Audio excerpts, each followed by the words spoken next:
തകരാതെ താങ്ങുക എന്നുള്ളതാണ് നമ്മുടെ ഇന്നത്തെ ഈ സമ്മേളനത്തിൻ്റെ ആപ്തവാക്യം. ആ നോട്ടീസിൽ ഞാൻ കണ്ട പേരാണ് പറഞ്ഞത്. നിങ്ങളത് കണ്ടു കാണുമെന്ന് ഞാൻ വിചാരിക്കുന്നു. ഞാനത് കണ്ടപ്പോൾ വിചാരിച്ചു, വളരെ നന്നായി, നല്ലൊരു ടൈറ്റിലാണ് ഇന്നത്തെ നമ്മുടെ യോഗത്തിന് കൊടുത്തിരിക്കുന്നത്. ഫാമിലി കോൺഫറൻസ് എന്നൊന്നുമല്ല, അതൊക്കെ നമുക്ക് പരിചയമുണ്ട് നേരത്തെ തന്നെ. എന്നാൽ അതിനേക്കാളെല്ലാം ആപ്റ്റായിട്ട് ഉചിതമായ ഒരു തലക്കെട്ടാണ്. അത് ആരാ കൊടുത്തതെന്ന് അറിഞ്ഞുകൂടാ. എറണാകുളത്തെ സഹോദരന്മാർ വളരെ നല്ല ഒരു തലക്കെട്ടാണ് ഇന്നത്തെ യോഗത്തിന് കൊടുത്തിരിക്കുന്നത്, തകരാതെ താങ്ങുക. മറ്റ് യോഗങ്ങളിലൊക്കെ പ്രസംഗിക്കുന്ന ആളാണ് ഞാനെന്ന് നിങ്ങൾക്ക് എല്ലാവർക്കും അറിയാമല്ലോ. എന്നാൽ അതിൽ നിന്നൊക്കെ വ്യത്യസ്തമായിട്ട് വളരെ ഹൃദയവ്യഥയോടും ഹൃദയത്തിൽ തൊട്ട് വളരെ മനപ്രയാസത്തോടും എന്ന് വേണമെങ്കിലും പറയാം ആണ് ഞാൻ ഇന്ന് ഇവിടെ ചില കാര്യങ്ങൾ പറയാൻ ആഗ്രഹിക്കുന്നത്. അതിൻ്റെ കാരണം കഴിഞ്ഞ പല നാളുകളായി പ്രിയ ടെൻഷൻ ഓർപ്പിച്ചതുപോലെ നമ്മുടെ മധ്യത്തിൽ ഉയർന്നു വന്നുകൊണ്ടിരിക്കുന്ന ഗുരുതരമായ കുടുംബ ജീവിത പ്രശ്നങ്ങളിൽ പലതിലും ഇടപെടാനായിട്ട് എനിക്ക് ഇടവന്നിട്ടുണ്ട്. ഇടപെടാൻ എനിക്ക് ഇഷ്ടമില്ല, പക്ഷേ നിവൃത്തിയില്ലാത്തതുകൊണ്ട് ഇടപെടുക. ആളുകൾ വന്ന് കൈകൂപ്പി ഒന്ന് രക്ഷിക്കണം എന്നുള്ള നിലയിൽ കാലേ വീഴുന്നത് പോലെയാണ് മാതാപിതാക്കൾ ഞങ്ങളിൽ പലരുടെയും അടുത്ത് വരുന്നത്. അപ്പോൾ ഞാൻ ഓർക്കാറുണ്ട്, ഇത് എൻ്റെ മകളുടെ കാര്യമായിരുന്നെങ്കിൽ ഞാൻ നിരസിക്കുകയില്ലായിരുന്നല്ലോ. എൻ്റെ മകളുടെ ഒരു ആവശ്യത്തിന് നിങ്ങളുടെ ഒരാളുടെ അടുത്ത് ഞാൻ വരികയാണ്, നിങ്ങൾക്കാണ് സഹായിക്കാൻ കഴിയുന്നത്, ഒന്ന് രക്ഷിക്കണമെന്ന് പറഞ്ഞാൽ എനിക്ക് സമയമില്ല, അല്ലെങ്കിൽ എന്നെക്കൊണ്ട് ഒക്കെയില്ല എന്ന് പറയാൻ നിങ്ങളങ്ങനെ പറഞ്ഞാൽ എനിക്ക് എന്തു തോന്നും? ഞാൻ അങ്ങനെ വിചാരിച്ച് പല കേസസിൽ ഇടപെട്ടിട്ടുണ്ട്. അതിൻ്റെ മാനസികമായ വലിയ വ്യഥ എൻ്റെ കുടുംബത്തിൽപ്പെട്ടതൊന്നും ആയതുകൊണ്ടല്ല, പരിചയവും അറിവും ഒക്കെയുള്ള നമ്മുടെ കൂടെയുള്ള പല സഹോദരങ്ങളുടെ കാര്യത്തിൽ ഇടപെടാനായിട്ട് എനിക്ക് ഇടവന്നിട്ടുണ്ട്. ഇപ്പോഴും ഇടപെട്ടുകൊണ്ടിരിക്കുകയാണ്. ഇടപെടരുതേ എന്നാണ് എൻ്റെ ആഗ്രഹം. പക്ഷേ ഞാൻ പറഞ്ഞ പോലെ നിവൃത്തിയില്ലാത്തതുകൊണ്ടും ഇങ്ങനെയുള്ളൊരു ശുശ്രൂഷയിൽ ദൈവം ആക്കിയിരിക്കുന്നതുകൊണ്ടും ഇടപെട്ടേ മതിയാകൂ. വല്ല നിവൃത്തി ഉണ്ടെങ്കിൽ ഒഴിയാൻ ഞാൻ ശ്രമിക്കാറുണ്ട്. എന്നാൽ ഇപ്പോഴും അത് സാധിച്ചെന്ന് വരികയില്ല. അങ്ങനെ പലരുടെ കാര്യങ്ങൾ നന്നായിട്ട് അറിഞ്ഞുകൊണ്ടാണ് ഞാൻ ഇവിടെ നിന്ന് ഈ കാര്യങ്ങൾ പറയുന്നത്. അതുകൊണ്ടാണ് ഞാൻ പറഞ്ഞത് വളരെ ഹൃദയത്തിൽ തട്ടി, മറ്റ് പ്രസംഗമൊന്നും ഹൃദയത്തിൽ നിന്നല്ല എന്നല്ല അതിൻ്റെ അർത്ഥം. എന്നാൽ വളരെ ഹൃദയ വേദനയോടും ആത്മാർത്ഥതയോടും കൂടെ കേവലം ഒരു പ്രസംഗം പറയുക എന്നുള്ളതല്ല, നമ്മുടെ മധ്യത്തിൽ നിന്ന് വർദ്ധിച്ചു വരുന്ന ഈ വലിയ അപകടത്തിന് ഒരു പരിഹാരം കാണുവാൻ ദൈവമക്കളായ നാം എല്ലാവരും ഒരുമിച്ച് ശ്രമിക്കണം. ഈ വിഷയത്തെക്കുറിച്ചൊരു അവയർനെസ്, ഒരു ബോധവൽക്കരണം നടത്തണം. ഈ കാര്യത്തിൽ ഒഴിവാക്കാൻ ഒക്കുന്ന കാര്യങ്ങൾ നാം ഒഴിവാക്കണം. നിങ്ങൾ കേട്ടിട്ടുണ്ടല്ലോ, നിവാരണം നന്ന് ചികിത്സയേക്കാൾ എന്നൊരു ചൊല്ലുണ്ട്. അത് വളരെ ശരിയാ. രോഗം വന്നാലും ചിലപ്പോൾ ഭേദമായെന്ന് വരാം, പക്ഷേ രോഗം വരാതിരിക്കാനായിട്ട് എന്തെങ്കിലും ചെയ്യാൻ സാധിക്കുമെങ്കിൽ അതാണ് നാം ചെയ്യേണ്ടത്. അതുകൊണ്ട് ദൈവമക്കളായ നാം എല്ലാവരും ഒരുമിച്ച് ചേർന്ന് ഒരാത്മപരിശോധന നടത്തുകയും വളരെ പ്രാർത്ഥനയോടും ഭാരത്തോടും കൂടെ ഈ കാര്യത്തെ ഗൗരവമായിട്ട് എടുക്കുകയും ചെയ്യണം എന്നാണ് എൻ്റെ ഈ പ്രാരംഭ സന്ദേശത്തിൽ എനിക്ക് നിങ്ങളോട് പറയാനുള്ളത്. വചനത്തിൽ നിന്ന് ചില കാര്യങ്ങൾ പറയുന്നതിന് മുൻപ് ഈ യോഗത്തിൻ്റെ റെലവൻസ് എന്താണ്, ഈ സമ്മേളനത്തിൻ്റെ പ്രാധാന്യം എന്താണ് എന്ന് ഒരു വാക്ക് ഞാൻ പറയട്ടെ.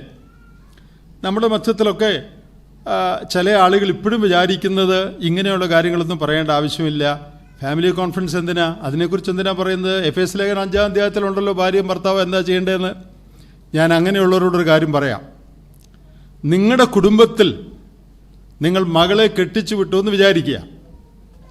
2 വർഷമായി. ഒരു ദിവസം മകൾ നിങ്ങളോട് പറയുകയാണ്, ഈ 2 വർഷമായിട്ടും ഞങ്ങൾ തമ്മിൽ ശാരീരികമായൊരു ബന്ധവും ഉണ്ടായിട്ടില്ല. എൻ്റെ ഭർത്താവ് പറയുന്നത് നമുക്ക് ഫ്രണ്ട്സായിട്ട് ജീവിക്കാമെന്നാണ്. നിങ്ങളെന്ത് ചെയ്യും? ഞാൻ ചോദിക്കുക, നിങ്ങളെന്ത് ചെയ്യും? പ്രാർത്ഥിച്ചാൽ മതി എന്ന് പറയുമോ? ഞാൻ ആദ്യം പറഞ്ഞ പോലെ ഇവിടെ നിന്നുകൊണ്ട് ഞാൻ കഥ പറയുകയല്ല, ഉള്ള കാര്യം ഇപ്പോൾ ഡീൽ ചെയ്തുകൊണ്ടിരിക്കുന്ന ഒരു കാര്യം പറയുക. നിങ്ങളുടെ മകളാണെന്ന് വിചാരിക്കുക. നിങ്ങൾ പറയുമോ കൗൺസിലിംഗ് ഒന്നും വേണ്ട, ആരുടെയും ഒന്നും എടുത്തു വേണ്ട, എഫേസ്യ ലേഖനം 5-ാം അധ്യായം വായിച്ച് പ്രാർത്ഥിച്ചാൽ മതി എന്നാണോ പറയുന്നത്? എന്തു പറയും? ഞാനിപ്പോൾ ഡീൽ ചെയ്തുകൊണ്ടിരിക്കുന്ന ഒരു കേസ് ഞാൻ നിങ്ങളോട് പറയുക. എന്താ മറുപടി പറയുക? പുരുഷൻ പറയുന്നു, നീ നല്ല കുട്ടിയാണ്, എനിക്ക് നിന്നെ വളരെ സ്നേഹമാണ്, ഇഷ്ടമാണ്, നമുക്കൊരുമിച്ച് ജീവിക്കാം. അതിനൊക്കെ കൂടുതൽ എന്താ വേണ്ടത്? എന്താ മറുപടി പറയുക? അപ്പോൾ ഞാൻ പറഞ്ഞത്, ഇങ്ങനെയുള്ള കാര്യങ്ങൾ ആവശ്യമാണോ അല്ലയോ എന്ന് എപ്പോൾ അറിയാമെന്നറിയാമോ? സ്വന്തം കുടുംബത്തിൽ ഇത് വരുമ്പോൾ അറിയാം.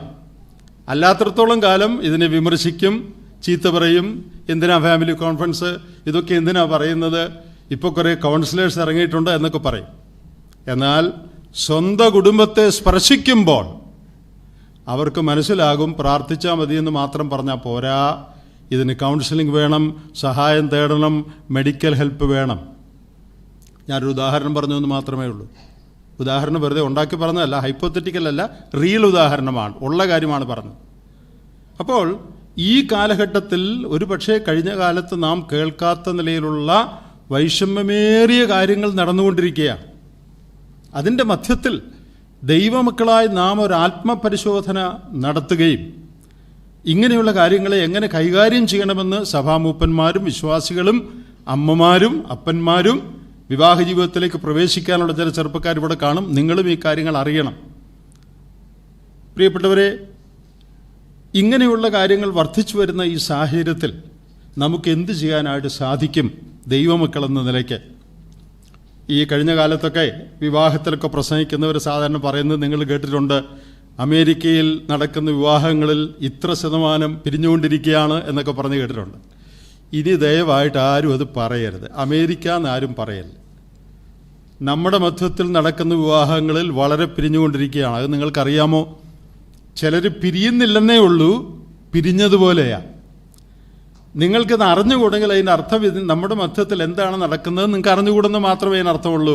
നിങ്ങൾക്ക് അറിഞ്ഞുകൂടാത്തതുകൊണ്ട് അങ്ങനെ ഇല്ലെന്ന് വരുന്നില്ല. ഞങ്ങളെപ്പോലെ ഇങ്ങനെയുള്ള ശുശ്രൂഷകളിലായിരിക്കുന്ന ദൈവദാസന്മാരോട് നിങ്ങൾ ചോദിക്കണം, എത്ര ശതമാനമാണ് ഇപ്പോൾ പിരിഞ്ഞുകൊണ്ടിരിക്കുന്നത്? ഞാനത് പറയാൻ ഇഷ്ടപ്പെടുന്നില്ല, ഞാൻ ഭയപ്പെടുന്നു. വളരെ ഭയപ്പാടോട് വിറയലോടുകൂടിയാണ് ഞാൻ ഈ കാര്യങ്ങൾ പറയുന്നത്. അങ്ങനെ വളരെ ഗൗരവതരമായ വിഷമങ്ങൾ കൂടെ നമ്മുടെ അനേക കുടുംബങ്ങൾ കടന്നുപോയിക്കൊണ്ടിരിക്കുകയാണ്. ഇവിടെ ഇരിക്കുന്ന ആരുടെയും കുടുംബത്തിൽ അങ്ങനെ ഉണ്ടോ എന്ന് എനിക്ക് അറിഞ്ഞുകൂടാ. അങ്ങനെയുള്ള ആരെയും ഞാനിവിടെ കണ്ടില്ല, എൻ്റെ അറിവിലില്ല. എന്നാൽ ഒരുപക്ഷെ ഉണ്ടായിരിക്കാം. നമുക്ക് ഇത് ഭവിക്കുന്നത് വരെ, അല്ലെങ്കിൽ നമ്മോട് ഏറ്റവും ബന്ധപ്പെട്ടവർക്ക് ഇത് ഭവിക്കുന്നത് വരെ ഇതൊരു ഗോസിപ്പാണ്. ഗോസിപ്പ് എന്ന് പറഞ്ഞാൽ പരദൂഷണമാണ്. അറിഞ്ഞോ ഇന്നാരുടെ മോള് പിരിഞ്ഞെന്ന്, അവർ തമ്മിൽ വഴക്കാന്ന് കേട്ടോ, തമാശ. എന്നാൽ നമ്മുടെ കുടുംബത്തിൽ അത് വരുമ്പോൾ അത് തമാശ അല്ല, കാര്യമാണ്. വല്ലോൻ്റെയും അമ്മയ്ക്ക് ഭ്രാന്ത് പിടിക്കുന്നത് കാണാൻ വളരെ രസമാണെന്ന് മലയാളത്തിലൊരു ചൊല്ലുണ്ട്. ഭ്രാന്തരെ വഴിയിലൊക്കെ ഭ്രാന്തികളെയൊക്കെ കാണുന്ന നമുക്ക് വളരെ രസമാണ് അല്ലേ, അവർ പറയുന്നത് ചിരിക്കുന്നതൊക്കെ. അപ്പോൾ വല്ലോൻ്റെയും അമ്മയാണെങ്കിൽ നല്ല രസമാണ്. സ്വന്തം അമ്മയാണെങ്കിലോ? സ്വന്തം അമ്മയാണെങ്കിൽ രസമില്ല. വല്ലവരുടെയും കുടുംബങ്ങളിൽ ഇങ്ങനെയൊക്കെ ഉണ്ടാകുന്നത് കാണുമ്പോൾ നമുക്കത് ഗോസിപ്പാണ്, പറഞ്ഞു പരത്തുക, അത് മറ്റുള്ളവരെ അറിയിക്കുകയാണ്, തമാശയാണ്, ചിരിയാണ്. എന്നാൽ നമ്മോട് ബന്ധപ്പെട്ട സ്വന്തമായ ആളുകളുടെ ജീവിതത്തിൽ ഇത് സംഭവിക്കുമ്പോൾ it is no more a joke, അത് തമാശ അല്ല. ഞാൻ ഒരു 4-5 കുടുംബങ്ങൾക്ക് വേണ്ടി ഓൾമോസ്റ്റ് എവറി ഡേ പ്രാർത്ഥിച്ചുകൊണ്ടിരിക്കുകയാണ്. വളരെ വളരെ സമയമെടുത്തൊന്നും പ്രാർത്ഥിക്കുന്നില്ല, എന്നാലും ചില സമയത്ത് അങ്ങനെ പ്രാർത്ഥിക്കും.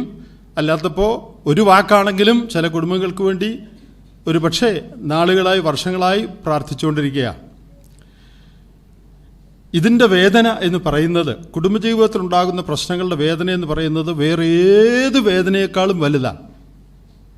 ഞാനത് ഉൾക്കൊണ്ടുകൊണ്ടാണ് നിങ്ങളോട് ഈ കാര്യങ്ങൾ പറയുന്നത്. നമ്മുടെ ഇടയിലൊക്കെ ക്യാൻസർ വന്നൊക്കെ ചില യുവ സഹോദരിമാരൊക്കെ അടുത്തിടെ മരിച്ചുപോയി, അല്ലെ സഹോദരന്മാർ മരിക്കുന്നു. വലിയ വേദനയുള്ള കാര്യമാണ്. കൊച്ചു പിള്ളേരുള്ള മാതാക്കൾ പിതാക്കളൊക്കെ മരിക്കുന്നു. അത് വളരെ സങ്കടമാണ്. പക്ഷേ ഞാൻ വിചാരിക്കുന്നു ആ സങ്കടം അല്പം കഴിയുമ്പോൾ മാറും. ദൈവം അത് അനുവദിച്ചു. ആ ദിവസങ്ങൾ വലിയ ഹൃദയവ്യഥയാണ് നമുക്കെല്ലാവർക്കും. എന്നാൽ കുറച്ച് നാൾ കഴിഞ്ഞ് ആ വ്യഥ ഒന്ന് മറന്ന് ഒക്കെ ഒരുപക്ഷെ അവർ വേറെ വിവാഹം കഴിച്ചെന്നിരിക്കും. അതിനകത്ത് തെറ്റൊന്നുമില്ല. ദൈവം അങ്ങനെ നടത്തുന്നെങ്കിൽ അവർ അങ്ങനെ ചെയ്യട്ടെ. അതിനൊക്കെ ഒരു ആശ്വാസം അല്പം കഴിയുമ്പോഴുണ്ട്. എന്നാൽ ഈ കുടുംബ പ്രശ്നങ്ങളിൽ കൂടെ മുമ്പോട്ട് പോകുന്നവർ, വർഷങ്ങളായി പോകുന്നവർ, ആശ്വാസമില്ലാതിരിക്കുന്ന എത്ര വീടുകൾ നമ്മുടെ അസംബ്ലീസിലുണ്ട് നിങ്ങൾക്കറിയാമോ? എത്ര യുവതിയുവാക്കന്മാരുണ്ട്. ഒരു പക്ഷേ യുവതിയുവാക്കന്മാരെക്കാൾ അധികം മാതാപിതാക്കളാണ് ആ കാര്യത്തിൽ വിഷമിക്കുന്നത്. 4 വർഷമായി, 5 വർഷമായി, 10 വർഷമായി ഈ തീച്ചൂളയിൽ കൂടെ കടന്നു പോകുന്ന, പിരിഞ്ഞിട്ടില്ല അവരിപ്പോഴും ലീഗലി ഭാര്യയും ഭർത്താവും ഒക്കെയാണ്, പക്ഷേ അതികഠിനമായ വ്യഥയിൽ കൂടെ കടന്നു പോകുന്ന അനേക കുടുംബങ്ങൾ നമ്മുടെ മധ്യത്തിലുണ്ട്. നിങ്ങൾ മിക്കവാറും പേര് വിമാനത്തിൽ യാത്ര ചെയ്തിട്ടുണ്ടെന്ന് ഞാൻ വിചാരിക്കുന്നു. ചിലരൊക്കെ ഗൾഫിൽ നിന്ന് മടങ്ങി വന്നവരൊക്കെ ഉണ്ടല്ലോ. പിന്നെ മക്കളുടെ അടുത്ത് അമേരിക്കയിലൊക്കെ നിങ്ങൾ പലരും പോയി കാണും. അല്ലെങ്കിൽ ഇന്ത്യയിൽ തന്നെ വിമാനത്തിൽ യാത്ര ചെയ്ത് കാണും.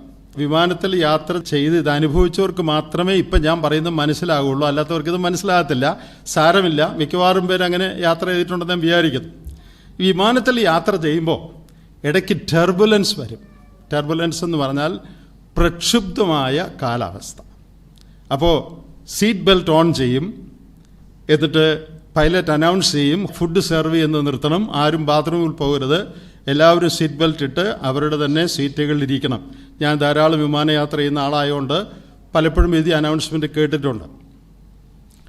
ചില സമയത്തുണ്ടാകുന്ന ടെർബുലൻസ് എന്ന് പറയുന്നത് വളരെ പേടിപ്പിക്കുന്നതാണ്. എനിക്കത് വളരെ പേടിയാണ്.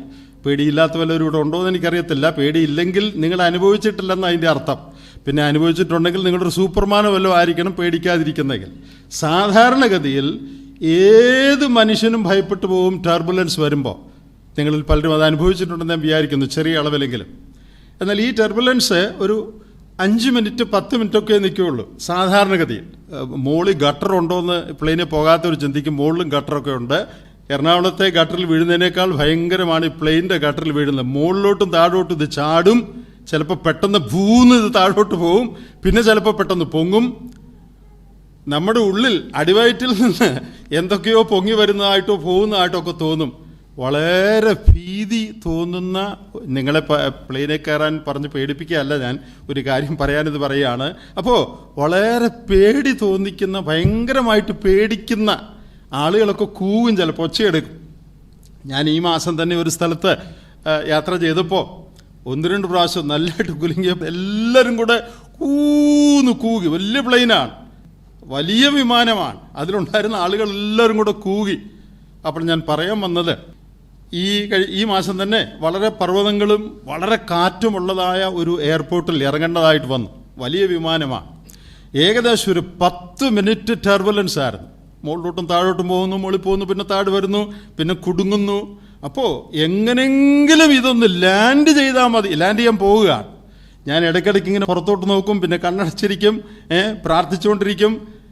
എപ്പോഴാണിത് ടച്ച് ഡൗൺ ചെയ്യുന്നതെന്നാണ് ഈ നോക്കുന്നത്. എപ്പോഴാണിത് ടയർ താഴെ മുട്ടുന്ന ഒച്ച കേൾക്കുന്നത്, അപ്പോഴാണ് ആശ്വാസം വരുന്നത്. അപ്പോൾ ഞാൻ ചെയ്യുന്നൊരു കാര്യമുണ്ട്. ഈ ടെർബുലൻസ് വരുമ്പോൾ ഞാൻ കഴിഞ്ഞ വർഷങ്ങളായിട്ട് ചെയ്യുന്നൊരു കാര്യമാണ്. എനിക്ക് ഭയമുണ്ട്, ഞാൻ പ്രാർത്ഥിച്ചുകൊണ്ടാണ് ഇരിക്കുന്നത്.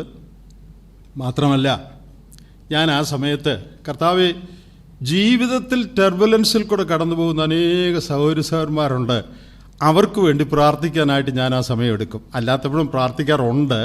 എന്നാൽ പൈലറ്റ് അടുത്ത 10 മിനിറ്റ് കഴിയുമ്പോൾ ടെർബുലൻസ് തുടങ്ങും, എല്ലാവരും അവിടെ തന്നെ ഇരിക്കണം, ഒരു 15 മിനിറ്റ് ഇത് കാണും എന്നൊക്കെ പറയുമ്പോൾ ഞാൻ ആ സമയത്ത് പ്രാർത്ഥിക്കാൻ തുടങ്ങും. എനിക്ക് വേണ്ടി പ്രാർത്ഥിക്കും ആ സമയത്ത്. അതുകൂടാതെ ജീവിതത്തിൽ ടെർബുലൻസിൽ കൂടെ കടന്നു പോകുന്ന, പ്രത്യേകിച്ച് ഏറ്റവും വലിയ ടെർബുലൻസ് എന്ന് പറയുന്നത് വിവാഹ ജീവിതത്തിലെ ടെർബുലൻസാണ്. അങ്ങനെയുള്ള ഞാൻ മുമ്പേ പറഞ്ഞ 4-5 കുടുംബങ്ങളുടെ കാര്യം പറഞ്ഞല്ലോ. ആ കുടുംബങ്ങൾക്ക് വേണ്ടിയും അതുപോലെയുള്ള കുടുംബങ്ങൾക്ക് വേണ്ടി പ്രാർത്ഥിക്കാനായിട്ടാണ് ഞാൻ ഈ വിമാനയാത്രയിലെ ടെർബുലൻസിൽ സമയം കണ്ടെത്തുന്നത്. എന്നാൽ ഞാൻ ഓർക്കുന്നൊരു കാര്യമുണ്ട്. വിമാനത്തിലെ ടെർബുലൻസ് ഒരു 5 മിനിറ്റ് കഴിയുമ്പോൾ തീരും. ചിലപ്പോൾ വളരെ സാരമില്ലായിരിക്കും, വളരെ ചുരുക്കമേ ബുദ്ധിമുട്ടുള്ള ടെർബുലൻസ് ഞാൻ അനുഭവിച്ചിട്ടുള്ളൂ. എന്നാൽ ഒരു 5 മിനിറ്റ് കഴിയുമ്പോൾ ചെറുതായിട്ടൊക്കെ ഒന്ന് കുടുങ്ങിയിട്ട് അങ്ങ് നിൽക്കും. എന്നാൽ നിങ്ങളൊന്ന് ഓർത്ത് നോക്കിക്കേ, 5 മിനിറ്റ് കഴിഞ്ഞിട്ടും 10 മിനിറ്റ് കഴിഞ്ഞിട്ടും ടെർബുലൻസ് നിൽക്കുന്നില്ലെന്ന് വിചാരിക്കുക. നിങ്ങൾക്കറിയാമല്ലോ, അമേരിക്കയ്ക്ക് പോകണമെങ്കിൽ, അബുദാബിയിൽ നിന്ന് ദുബായിലൊക്കെ ഒന്നൊക്കെ പോകണമെങ്കിൽ 14 മണിക്കൂറാണ്. ഈ 14 മണിക്കൂറിൽ 5 മിനിറ്റ് കഴിഞ്ഞു, 10 മിനിറ്റ് കഴിഞ്ഞു, 1 മണിക്കൂർ കഴിഞ്ഞിട്ടും ടെർബുലൻസ് നിൽക്കുന്നില്ല, 2 മണിക്കൂറായിട്ടും ടെർബുലൻസ് ആണെങ്കിൽ എന്തായിരിക്കും ആ ഇരിക്കുന്നവരുടെ മാനസികാവസ്ഥ? പ്രിയപ്പെട്ടവരെ, നമ്മുടെ അനേക കുടുംബങ്ങൾ 2 മണിക്കൂറല്ല 5 വർഷമായിട്ട് ടെർബുലൻസ് കൂടെ പോവുക. ലാൻഡ് ചെയ്യുന്നില്ല, വണ്ടി ചക്രം താഴെ തൊടുന്നില്ല. 3 വർഷമായി, 2 വർഷമായി ടെർബുലൻസാണ്. അങ്ങനെ കഴിയുന്ന അനേക കുടുംബങ്ങൾ നമ്മുടെ മധ്യത്തിലുണ്ട്. എൻ്റെ ഒരു സ്നേഹിതൻ, യുവാവെന്ന് വേണേൽ പറയാം, ഒരു 10 വർഷമായി കാണും, അതികഠിനമായ, സാധാരണഗതിയിൽ മനുഷ്യൻ അനുഭവിക്കാത്ത നിലയിലുള്ള അതികഠിനമായ മാനസിക വ്യഥയിൽ കൂടെ, വൈഷമ്യത്തിൽ കൂടെ വിവാഹ ജീവിതത്തിൽ കടന്നുകൊണ്ട് പോയിക്കൊണ്ടിരിക്കുകയാണ്. അവർ പിരിയുമൊന്നും ചെയ്തിട്ടൊന്നുമില്ല, പക്ഷേ അതികഠിനമായ വ്യഥയാണ്. ഞാൻ എന്തിനാ ഇത്രയും കാര്യങ്ങൾ പറഞ്ഞതെന്ന് ചോദിച്ചാൽ, അങ്ങനെയുള്ള അനേക കുടുംബങ്ങൾ നമ്മുടെ മധ്യത്തിലുണ്ട്, അനേക കപ്പിൾസ് ഉണ്ട്, അനേകം മാതാപിതാക്കളുണ്ട്. അപ്പോൾ കഴിഞ്ഞ കാലത്തെ പോലെ അല്ല ഈ കാലം. നിങ്ങൾക്കറിയാമല്ലോ, കഴിഞ്ഞ കാലത്ത് അപ്പച്ചൻ അമ്മച്ചിക്ക് ഒരു അടി കൊടുത്താൽ, നീ പൊടിയെന്ന് പറഞ്ഞ ഒരു അടി കൊടുത്താൽ അമ്മച്ചി ഇങ്ങനെ തൂത്തുകൊണ്ട് അവിടെ ഇരുന്ന് സ്തോത്രം സ്തോത്രം എന്ന് പറയുള്ളൂ. ഇന്നൊന്ന് തൊട്ടു നോക്കണം, സ്തോത്രമാണോ പറയുന്നത്, വേറെ വല്ലതും ആണോ പെൺപിള്ളേർ പറയുന്നത്? നിങ്ങൾ പോയി നിങ്ങളുടെ പണി നോക്കാൻ പറയും. പണ്ടത്തെ അമ്മച്ചിമാരെ പോലെയല്ല. അതിന് പല കാരണങ്ങളുണ്ട്. ആത്മീയത്വം കുറഞ്ഞതാണോ എനിക്കറിഞ്ഞുകൂടെ, ഞാൻ വിധിക്കുന്നില്ല. പക്ഷേ സ്ത്രീകൾ വിദ്യാഭ്യാസമുള്ളവരായി, അവരും എഞ്ചിനീയേഴ്സാണ്, അവരും ഡോക്ടേഴ്സാണ്. ആണുങ്ങളെക്കാൾ മിടുക്കികളാണ് പലരും പെണ്ണുങ്ങൾ. അവരോടൊക്കെ യോഗ്യമായിട്ടൊക്കെ അല്ലാതെ ഈ കാലത്ത് ഇടപെട്ടാൽ പണ്ടുകാലത്തെ അമ്മച്ചിമാർ പ്രതികരിക്കുന്ന പോലെ അല്ല അവർ പ്രതികരിക്കുന്നത്. ഇന്ന് അവർ പലരും ജോലിക്ക് പോകുന്നവരാണ്, ഭർത്താക്കന്മാരെക്കാൾ ശമ്പളം മേടിക്കുന്നവരാണ്. അപ്പോൾ അങ്ങനെ നമ്മുടെ സമൂഹത്തിലും ലോകത്തിലും അനേകം മാറ്റങ്ങൾ വന്നുകൊണ്ടിരിക്കുകയാണ്. കാലഘട്ടത്തിനനുസരിച്ച് കുടുംബജീവിതത്തിലും വിശ്വാസികളുടെ ജീവിതത്തിലൊക്കെ അനേക തരത്തിലുള്ള പ്രശ്നങ്ങൾ വർദ്ധിച്ചുകൊണ്ടിരിക്കുകയാണ്. അങ്ങനെ വർദ്ധിച്ചുകൊണ്ടിരിക്കുന്ന ഈ കാലയളവിൽ നാം എന്ത് ചെയ്യണം? നാം എങ്ങനെ ഈ കാര്യത്തെ കൈകാര്യം ചെയ്യണം? ഇന്ന് വളരെ വിഷമിച്ചുകൊണ്ടിരിക്കുന്ന ഒരു കൂട്ടർ സഭാമൂപ്പന്മാരാണ്. കാരണം എന്താ ചെയ്യേണ്ടതെന്ന് അവർക്ക് അറിഞ്ഞുകൂടാ. നമ്മുടെ പല സഭകളിലെയും മൂപ്പന്മാർ ഇങ്ങനെയുള്ള കാര്യങ്ങൾ ഹാൻഡിൽ ചെയ്യാൻ കമ്പീറ്റൻ്റ് അല്ല. ഇനി കമ്പീറ്റൻ്റ് ആണെങ്കിൽ തന്നെ എന്ത് ഡിസിഷൻ എടുക്കണമെന്ന് അവർക്ക് അറിഞ്ഞുകൂടാ. അവരുടെ കുറ്റമല്ല, അതുപോലത്തെ പ്രശ്നങ്ങളാണ് അവരുടെ മുമ്പിൽ വരുന്നത്. എന്ത് ഡിസിഷൻ എടുക്കണം, ഏത് കുടുംബത്തെ താങ്ങണം, ഏത് കുടുംബത്തെ വിട്ടുകളയണം, വളരെ ബുദ്ധിമുട്ടാണ്. കേരളത്തിലെ ഒരു സ്ഥലത്ത് അടുത്തടുത്തുള്ള 2 സഭകൾ, ഞാൻ ഇവിടെ ഇരുന്ന ആ സഭകളുടെ കാര്യം ഓർക്കാറ്, ഈ 2 സഭയിലും 6 പ്രശ്നങ്ങൾ വീതമുണ്ട്. കേരളത്തിലെ ഒരു സ്ഥലത്ത് നമ്മുടെ അടുത്തടുത്തുള്ള 2 സഭകൾ, ഈ സഭയിൽ 6 കുടുംബ പ്രശ്നങ്ങളുണ്ട്. ഇത് എല്ലാം എനിക്ക് കൃത്യമായിട്ട് അറിയാവുന്നതാണ്, കേട്ടുകൾ ചുമ്മാ പറയുന്നതല്ല. അതിനടുത്തുള്ള സഭയിലും 6 പ്രശ്നങ്ങളുണ്ട്. അതിൽ ചിലർ പിരിഞ്ഞു, ചിലർ പിരിയാൻ ഇരിക്കുന്നു, ചിലർ പിരിയാൻ നോട്ടീസ് കൊടുത്തിരിക്കുന്നു, ചിലർ പിരിയാതെ എങ്ങനെയാലും തള്ളി മുമ്പോട്ട് പോകാമോ എന്ന് നോക്കുന്നു. അപ്പോൾ അടുത്തടുത്തുള്ള ഒരേ സഭയിൽ തന്നെ 6 കുടുംബങ്ങൾ പ്രശ്നങ്ങൾ കൂടെ കടന്നുപോയിക്കൊണ്ടിരിക്കുക. ഇതെല്ലാവർക്കും അറിഞ്ഞുകൂടാ, ഞങ്ങളെപ്പോലുള്ള ആളുകൾക്ക് അറിയാവുള്ളൂ. ആ സഭയിലെ അതിലൊരു സഭയിലെ മൂപ്പന്മാർ കിടന്ന് നട്ടം തിരിയുകയാണ്. എന്ത് ചെയ്യും, എന്തു പറയും, എങ്ങനെ കൈകാര്യം ചെയ്യും? ഒരു പ്രശ്നം അങ്ങോട്ട് കഴിഞ്ഞത് താഴെ വെച്ചില്ല, അടുത്ത കേസ് വന്നു കഴിഞ്ഞു. ഒരേ മൂപ്പന്മാരാണിത് കൈകാര്യം ചെയ്യേണ്ടത്. ഇത് എളുപ്പമല്ല. വളരെ വിവേകം, വളരെ ജ്ഞാനം, വളരെ പരിജ്ഞാനം, വളരെ കമ്പീറ്റൻസ് ആവശ്യമുള്ളൊരു കാര്യമാണ്. ഇങ്ങനെയുള്ളൊരു കാലഘട്ടത്തിലാണ് നാം വന്നിരിക്കുന്നത്. നമ്മുടെ മധ്യത്തിലുള്ള പ്രയാസങ്ങൾ ചിലത്, ഒന്ന് മാനസിക രോഗമുള്ള വിവാഹങ്ങൾ. അതായത് വിവാഹത്തിന് മുമ്പ് തന്നെ ഏതെങ്കിലും നിലയിലുള്ള മാനസികമായ ചില പ്രയാസങ്ങൾക്കുള്ള സ്ത്രീയോ പുരുഷനോ അത് കഴിഞ്ഞ് വിവാഹം കഴിക്കുന്നു. കല്യാണം കഴിക്കുമ്പോൾ ശരിയായിക്കോളൂ എന്നാണ് പലരും വിചാരിക്കുന്നത്. ദയവ് ചെയ്ത് അങ്ങനെ കല്യാണം കഴിപ്പിക്കരുത്. കല്യാണം കഴിഞ്ഞ് ശരിയായിക്കോളൂ എന്ന് ആരും പറയരുത്. വളരെ തെറ്റായൊരു പ്രസ്താവനയാണത്. അങ്ങനെയുള്ള വിവാഹങ്ങൾ നടക്കുകയാണെങ്കിൽ മുൻകൂട്ടി എല്ലാ കാര്യങ്ങളും പറഞ്ഞ് മറ്റവരുടെ സമ്മതം മേടിച്ചു മാത്രമേ വിവാഹം നടക്കാവുള്ളൂ. ഇന്ന് നമ്മുടെ ഇടയിൽ ഗുരുതരമായി പല കേസസ് അഭിമുഖിച്ചുകൊണ്ടിരിക്കുന്ന കുടുംബങ്ങൾ അഭിമുഖിച്ചുകൊണ്ടിരിക്കുന്ന പ്രശ്നമാണിത്. വിവാഹത്തിന് മുമ്പേ പ്രശ്നം ഉണ്ടായിരുന്നു, അത് ശരിക്കും പറഞ്ഞില്ല. അങ്ങനെ കല്യാണം കഴിഞ്ഞാണത് കണ്ടുപിടിക്കുമ്പോൾ ഒരാൾ പറയുന്നത് എനിക്ക് നിന്നെ വേണ്ട, നിനക്ക് സ്ഥിരബുദ്ധിയില്ല എന്ന് പറഞ്ഞ്. എന്തോ ഒരു ബുദ്ധിമുട്ടാണ് അങ്ങനെയുള്ള കേസസ് ഹാൻഡിൽ ചെയ്യാനായിട്ട്. ഇനി മറ്റൊന്ന് തേർഡ് പേഴ്സൺ സിൻഡ്രോം. അതായത് വിവാഹ ജീവിതം കഴിഞ്ഞ് ഒരുമിച്ച് ജീവിക്കുകയാണ്, മൂന്നാമതൊരാൾ അതിനിടയ്ക്ക് കയറുന്നു. അത് ഞാൻ വിശദീകരിക്കേണ്ട ആവശ്യമില്ല, നിങ്ങൾക്കറിയാം. ഇത് നമ്മുടെ ഇടയിൽ ഉണ്ടോ എന്ന് ദയവേത് ആരും ചോദിക്കരുത്. ചോദിച്ചാൽ നിങ്ങൾക്കൊന്നും അറിയത്തില്ലെന്ന് അതിൻ്റെ അർത്ഥം. നമ്മുടെ ഇടയിൽ ഇത് വളരെയുണ്ട്. ഭാര്യയും ഭർത്താവും ഒരുമിച്ച് ജീവിക്കുന്നു, അതിനിടയ്ക്ക് വേറൊരാൾ വന്ന് കയറുന്നു. അതെങ്ങനെ കൈകാര്യം ചെയ്യണമെന്ന് അറിയാതെ വിഷമിക്കുന്ന ആളുകൾ, കുടുംബങ്ങൾ നമ്മുടെ ഇടയിലുണ്ട്. പിന്നെ അഡ്ജസ്റ്റ്മെൻറ്റ് പ്രോബ്ലം, തമ്മിൽ അഡ്ജസ്റ്റ് ചെയ്യാനായിട്ട് സാധിക്കാതെ ബുദ്ധിമുട്ടുന്നതായ അനേക കുടുംബങ്ങൾ. ഇങ്ങനെ വിവിധ നിലകളിലുള്ള പ്രശ്നങ്ങളിൽ, പ്രയാസങ്ങൾ കൂടെ നമ്മുടെ അനേക കുടുംബങ്ങൾ കടന്നുപോയിക്കൊണ്ടിരിക്കുകയാണ്.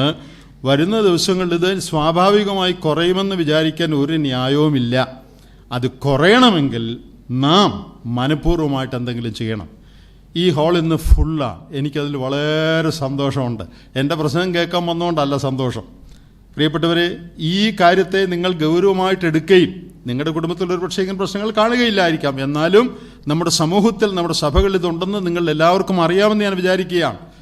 നിങ്ങൾ ഈ കാര്യത്തെ ഗൗരവമായിട്ട് എടുത്ത് ഇന്ന് പകൽ അതിന് സമയം കണ്ടെത്തി ഇവിടെ വന്നു എന്നുള്ളതിൽ എനിക്ക് വളരെ നന്ദിയുണ്ട്, എനിക്ക് വളരെ സന്തോഷമുണ്ട്. നിങ്ങൾ ചെയ്തത് ഏറ്റവും മറ്റൊരു യോഗത്തിന് പോകുന്നതിനേക്കാൾ വളരെ പ്രധാനപ്പെട്ടൊരു കാര്യമാണ് നിങ്ങൾ ചെയ്തതെന്ന് ഞാൻ വിചാരിക്കുകയാണ്. തകരാതെ നമ്മുടെ കുടുംബങ്ങളെ താങ്ങുവാൻ ആവശ്യമുണ്ട്.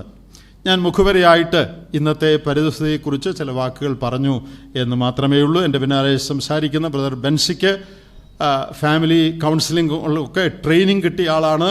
അദ്ദേഹം അനേക കേസസ് ഡീൽ ചെയ്തുകൊണ്ടിരിക്കുന്ന ആളാണ്.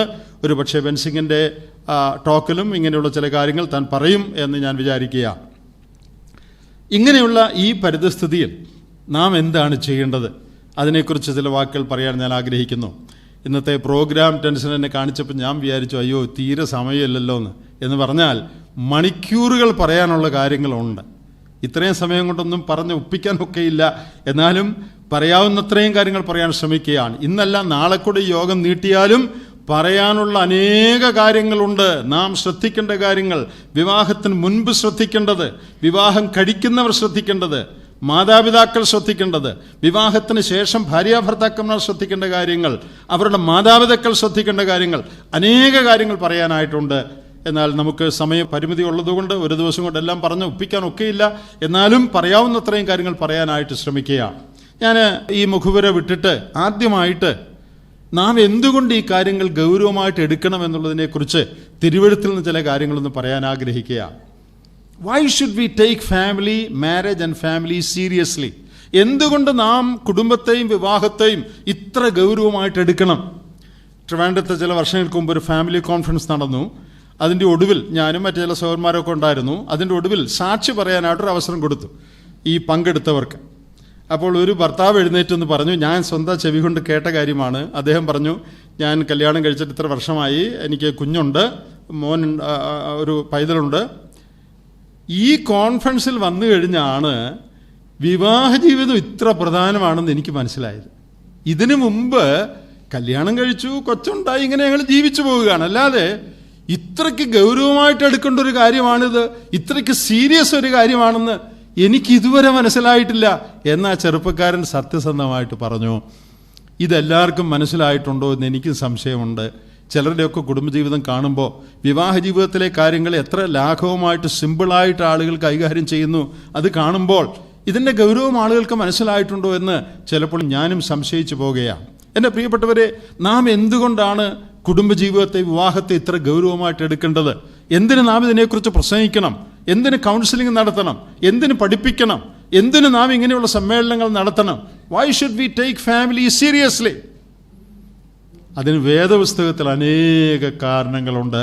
അത് മാത്രം പറയാൻ തന്നെ ധാരാളം സമയമെടുക്കും. അതുകൊണ്ട് അതിലെ ചുരുക്കം ചില കാര്യങ്ങളൊന്ന് പെറുക്കി പറയാനായിട്ട് ഞാൻ ആഗ്രഹിക്കുകയാണ്. എന്തുകൊണ്ട് നാം കുടുംബത്തെ, വിവാഹത്തെ ഗൗരവമായിട്ട് എടുക്കണം? അതിൻ്റെ ഏറ്റവും പ്രധാനപ്പെട്ട കാരണം എല്ലാ വിവാഹ പ്രസംഗങ്ങളിലും നിങ്ങൾ കേൾക്കുന്നതാണ്.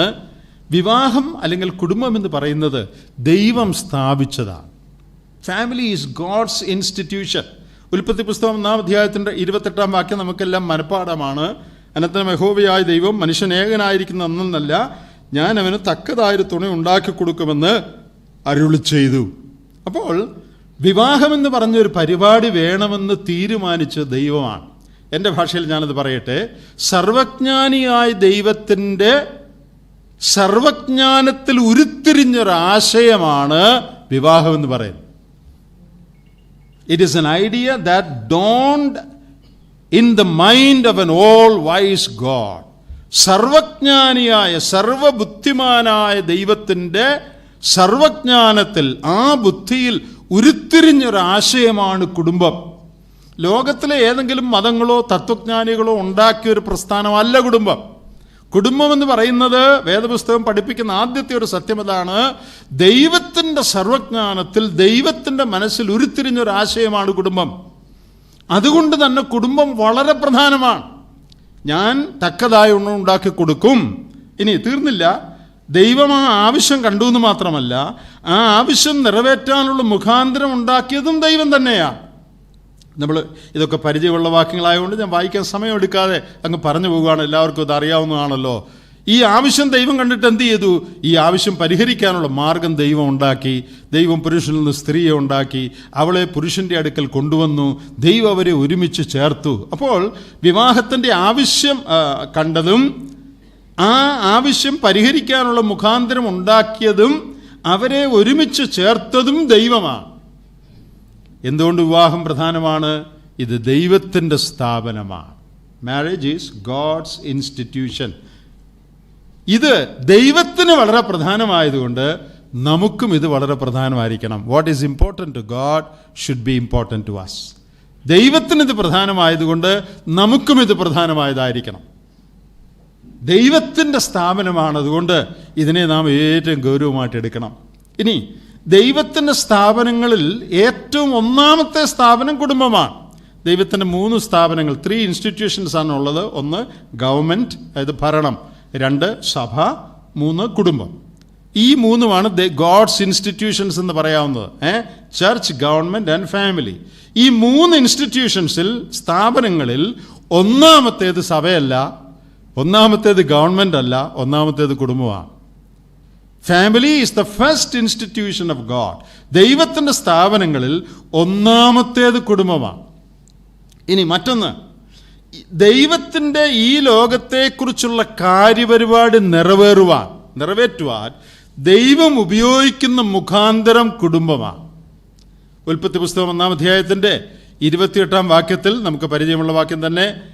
അവിടെ ദൈവം പറയുന്നത്, പുരുഷനെയും സ്ത്രീയും ഉണ്ടാക്കിയിട്ട് പറയുന്നത് 28-ൽ, ദൈവം അവരെ അനുഗ്രഹിച്ചു, നിങ്ങൾ സന്താനപുഷ്ടിയുള്ളവരായി പെരുകി ഭൂമിയിൽ നിറഞ്ഞ് അതിനെ അടക്കി സമുദ്രത്തിലെ മത്സ്യത്തിന്മേലും ആകാശത്തിലെ പർവ്വജാതിയിന്മേലും സകല ഭൂചരജന്തുവിന്മേലും വാഴുവേൻ എന്നവരോട് കൽപ്പിച്ചു എന്ന് പറഞ്ഞാൽ, ദൈവം സ്ത്രീയെയും പുരുഷനെയും ഉണ്ടാക്കി അവരെ ഒരുമിച്ച് ചേർത്തിട്ട് ഈ ലോകത്തെക്കുറിച്ചുള്ള തൻ്റെ കാര്യപരിപാടി നിറവേറ്റുവാൻ ദൈവം ഉപയോഗിക്കുന്ന മുഖാന്തരം, മീൻസ് എന്ന് പറയുന്നത് കുടുംബമാണ്.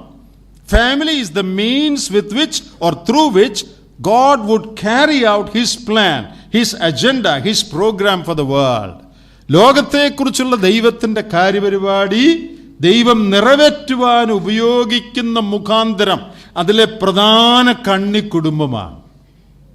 ഓരോ കുടുംബത്തെ സംബന്ധിച്ചും ദൈവത്തിന് കാര്യപരിപാടിയുണ്ട്. ഈ കുടുംബങ്ങൾ വഴിയാണ് ഈ ഭൂമിയെ നിറയ്ക്കണമെന്ന് ദൈവം പറഞ്ഞത്.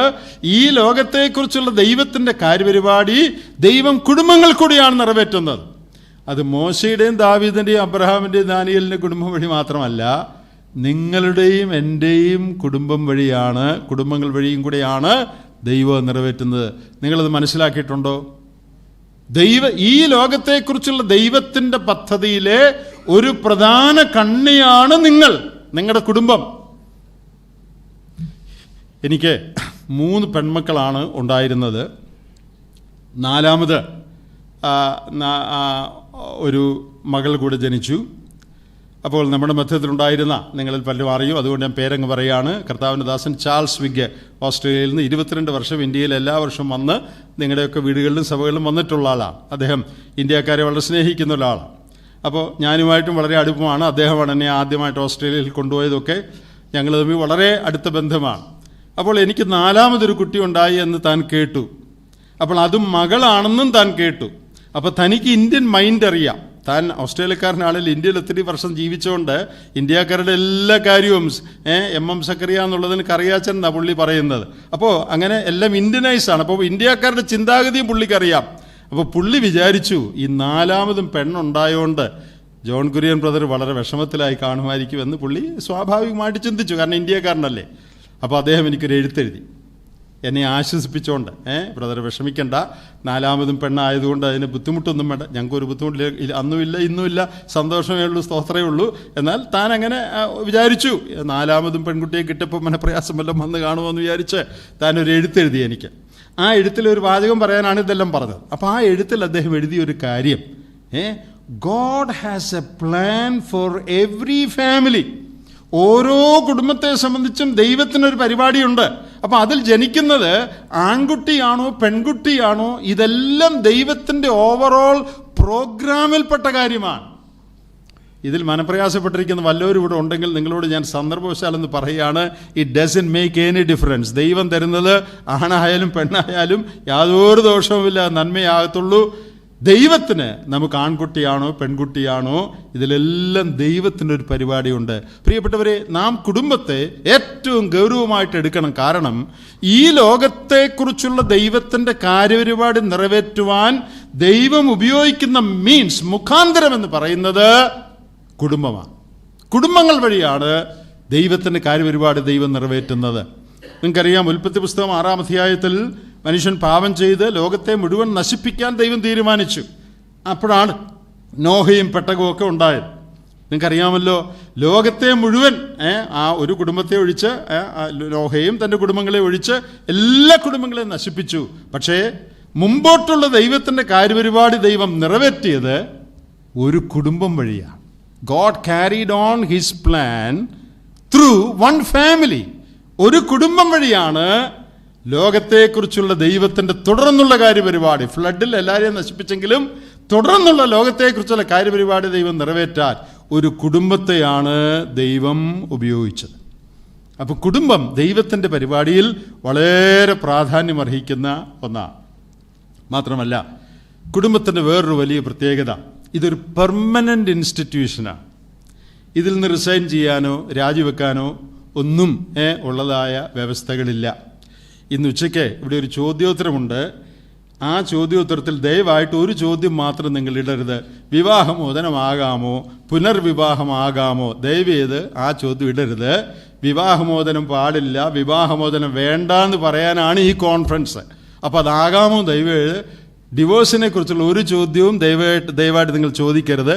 അതല്ല ഈ കോൺഫറൻസ് ലക്ഷ്യം. അത് പാടില്ല എന്ന് പറയാനാണ് ഈ കോൺഫറൻസ്. അപ്പം പിന്നെ ആകാമോ എന്നുള്ള ചോദ്യത്തിന് പ്രസക്തിയില്ല. അതാണ് ഞാനിപ്പോൾ പറഞ്ഞു വരുന്ന പോയിന്റ്. ഇതൊരു പെർമനൻ്റ് ഇൻസ്റ്റിറ്റ്യൂഷനാണ്. കയറി കഴിഞ്ഞ സൗകര്യം പോലെ ഇറങ്ങാനോ അല്ലെങ്കിൽ വേണ്ടെങ്കിൽ ഇട്ടേച്ചു പോകാനോ റിസൈൻ ചെയ്യാനോ ഉള്ള യാതൊരു വകുപ്പും ഇതിനകത്തില്ല. ദൈവം പുരുഷനെയും സ്ത്രീയും ഒരുമിച്ച് ചേർത്തത് അവർ ജീവിതകാലം മുഴുവൻ ഒരുമിച്ച് ജീവിക്കാൻ വേണ്ടിയാണ്. നിങ്ങൾക്കറിയാം, ഒരു ബിസിനസ് തുടങ്ങി അത് പൊട്ടിയാൽ ബിസിനസ് അങ്ങ് ക്ലോസ് ഡൗൺ ചെയ്താൽ മതി. കുറച്ച് കാശ് നഷ്ടം ഉണ്ടാകുന്നേ ഉള്ളൂ, വേറെ വലിയ കുഴപ്പമൊന്നുമില്ല. ഒരു ജോലിക്ക് കയറി ജോലി അങ്ങോട്ട് ശരിയാകുന്നില്ല, റിസൈൻ ചെയ്താൽ മതി. നമ്മുടെ കൊച്ചൊരു പഠനത്തിന് കയറി, അവനത് പഠിക്കാൻ പറ്റുന്നില്ല, അവിടെ നിന്ന് 4 വർഷം കളയാതെ അത് വിട്ടേച്ച് വേറൊരു കോഴ്സിന് പോയാൽ മതി, 1 വർഷം പോകുന്നേ ഉള്ളൂ. എന്നാൽ വിവാഹത്തിൽ അങ്ങനെ ഒരു അറേഞ്ച്മെൻ്റ് ഇല്ല. അതുകൊണ്ട് തന്നെ ഇത് വളരെ ഗൗരവമായിട്ട് എടുക്കണം. എങ്ങനെ ഇതിൽ പ്രവേശിക്കുന്നു എന്നുള്ളത്, അതിനെക്കുറിച്ച് ചില കാര്യങ്ങൾ പുറകെ പറയുന്നുണ്ട്. അത് വളരെ പ്രധാനമാണ്. ലാഘവമായി അശ്രദ്ധയായി പ്രവേശിക്കേണ്ട ഒരു ബന്ധമല്ല ഇത്. കാരണം once you are in it for life. അതിനകത്ത് കയറിയാൽ പിന്നെ അതിനകത്താണ്, അല്ലാതെ ഇറങ്ങാനുള്ള പ്രൊവിഷൻ നമ്മൾ തപ്പി നടക്കണ്ട. ദൈവത്തിൻ്റെ ഒറിജിനൽ പരിപാടിയിൽ അങ്ങനെ ഒരു കാര്യമില്ല. ആദിയിൽ അങ്ങനെ അല്ലായിരുന്നു. അതുകൊണ്ട് വിവാഹമെന്ന് പറയുന്നത് സ്ഥിരമായ ഒരേർപ്പാടാണ്. അതിന് ഓൾട്ടർനേറ്റീവ്സ് ഇല്ല, സ്റ്റെപ്പിനി അറേഞ്ച്മെൻ്റ് ഇല്ല. നിങ്ങൾക്കറിയാമല്ലോ, സ്കൂട്ടറിൻ്റെ പുറകിലൊരു ടയറുണ്ട്, അതിന് പറയുന്നത് സ്റ്റെപ്പിനി ടയർ എന്നാണ്. ഒരു ടയർ പഞ്ചറായാൽ വേറൊരു ടയർ എടുത്തിട്ട് ഓടിക്കാം. വിവാഹത്തിൽ യാതൊരു സ്റ്റെപ്പിനി അറേഞ്ച്മെൻറ്റും ഇല്ല. എന്ന് പറഞ്ഞാൽ ഒരു ടയർ പഞ്ചറായാൽ അതിന് പകരം വേറെ റീപ്ലേസ്മെൻ്റ് എന്നൊരു കാര്യം വിവാഹത്തിലില്ല. പഞ്ചറായാൽ വഴിയിൽ കടക്കുക അല്ലാതെ ഒരു മാർഗവും ഈ സ്കൂട്ടറിനില്ല. പിന്നെ ഒരു മാർഗമുണ്ട്, പഞ്ചറായത് റിപ്പയർ ചെയ്ത് ഓടാം. അല്ലാതെ സ്റ്റെപ്പിനി ടയർ വെച്ച് ഓടുക എന്നൊരു പരിപാടി വിവാഹത്തിൽ ദൈവം ഉദ്ദേശിച്ചിട്ടില്ല. അതുകൊണ്ട് വിവാഹ ജീവിതത്തിൽ പരാജയം പാടില്ല. അതാണ് ദൈവത്തിൻ്റെ ആഗ്രഹം. അപ്പോൾ വ്യത്യാസപ്പെടുത്തുവാനോ പിന്മാറുവാനോ രാജിവെക്കുവാനോ ഒന്നും സാധ്യതയില്ലാത്തൊരു ബന്ധമായതുകൊണ്ട് വളരെ ഗൗരവമായിട്ട് നമ്മളിത് എടുക്കണം. ജോലിയേക്കാൾ ഗൗരവമായി, പഠനത്തെക്കാൾ ഗൗരവമായി, ബിസിനസ്സിനേക്കാൾ ഗൗരവമായി ഇതെടുക്കണം. കാരണം അതിലൊക്കെ എന്തെങ്കിലും കുഴപ്പം വന്നാൽ നമുക്ക് വേണമെങ്കിൽ പിന്മാറാം, അല്പം നഷ്ടമുണ്ടാകുമെന്നേ ഉള്ളൂ. എന്നാൽ വിവാഹത്തിൽ അങ്ങനെ പിന്മാറാനായിട്ട് ദൈവം നമ്മെക്കുറിച്ച് ആഗ്രഹിക്കുന്നില്ല. മറ്റൊരു കാര്യം, വിവാഹ ജീവിതത്തിലെ കടപ്പാടുകൾ എന്ന് പറയുന്നത് എക്സ്ക്ലൂസീവാണ്. എക്സ്ക്ലൂസീവ് എന്ന് പറഞ്ഞാൽ വെച്ചു മാറാൻ പറ്റാത്തതാണ്. വേറെ ലോകത്തിൽ അങ്ങനെ ഒരു ജോലി ഉണ്ടെന്ന് എനിക്ക് തോന്നുന്നില്ല. നിങ്ങൾ ജോലി ചെയ്യുന്ന സ്ഥാപനത്തിൽ നിങ്ങൾ രാജിവെച്ചാൽ ആ സ്ഥാപനം അടച്ചുപൂട്ടുകയില്ല, നിങ്ങളുടെ കസേരയിലോട്ട് അടുത്ത ആളെ കയറ്റിയിരുത്തും, അത്രയേ ഉള്ളൂ. വേറെ ഒന്നും സംഭവിക്കുകയില്ല. നിങ്ങൾ ബാങ്ക് മാനേജറാണെങ്കിൽ നാളെ ഫെഡറൽ ബാങ്കിലെ മാനേജറായി നിങ്ങൾ രാജിവെക്കുന്നതുകൊണ്ട് ഫെഡറൽ ബാങ്ക് അടച്ചുപൂട്ടാൻ പോകുകയല്ല, അവർ വേറൊരാൾ നിങ്ങളുടെ കസേരയിൽ ഇരുത്തും, അത്രയേ ഉള്ളൂ. നിങ്ങളുടെ ജോലി വേറൊരാൾ ചെയ്യും.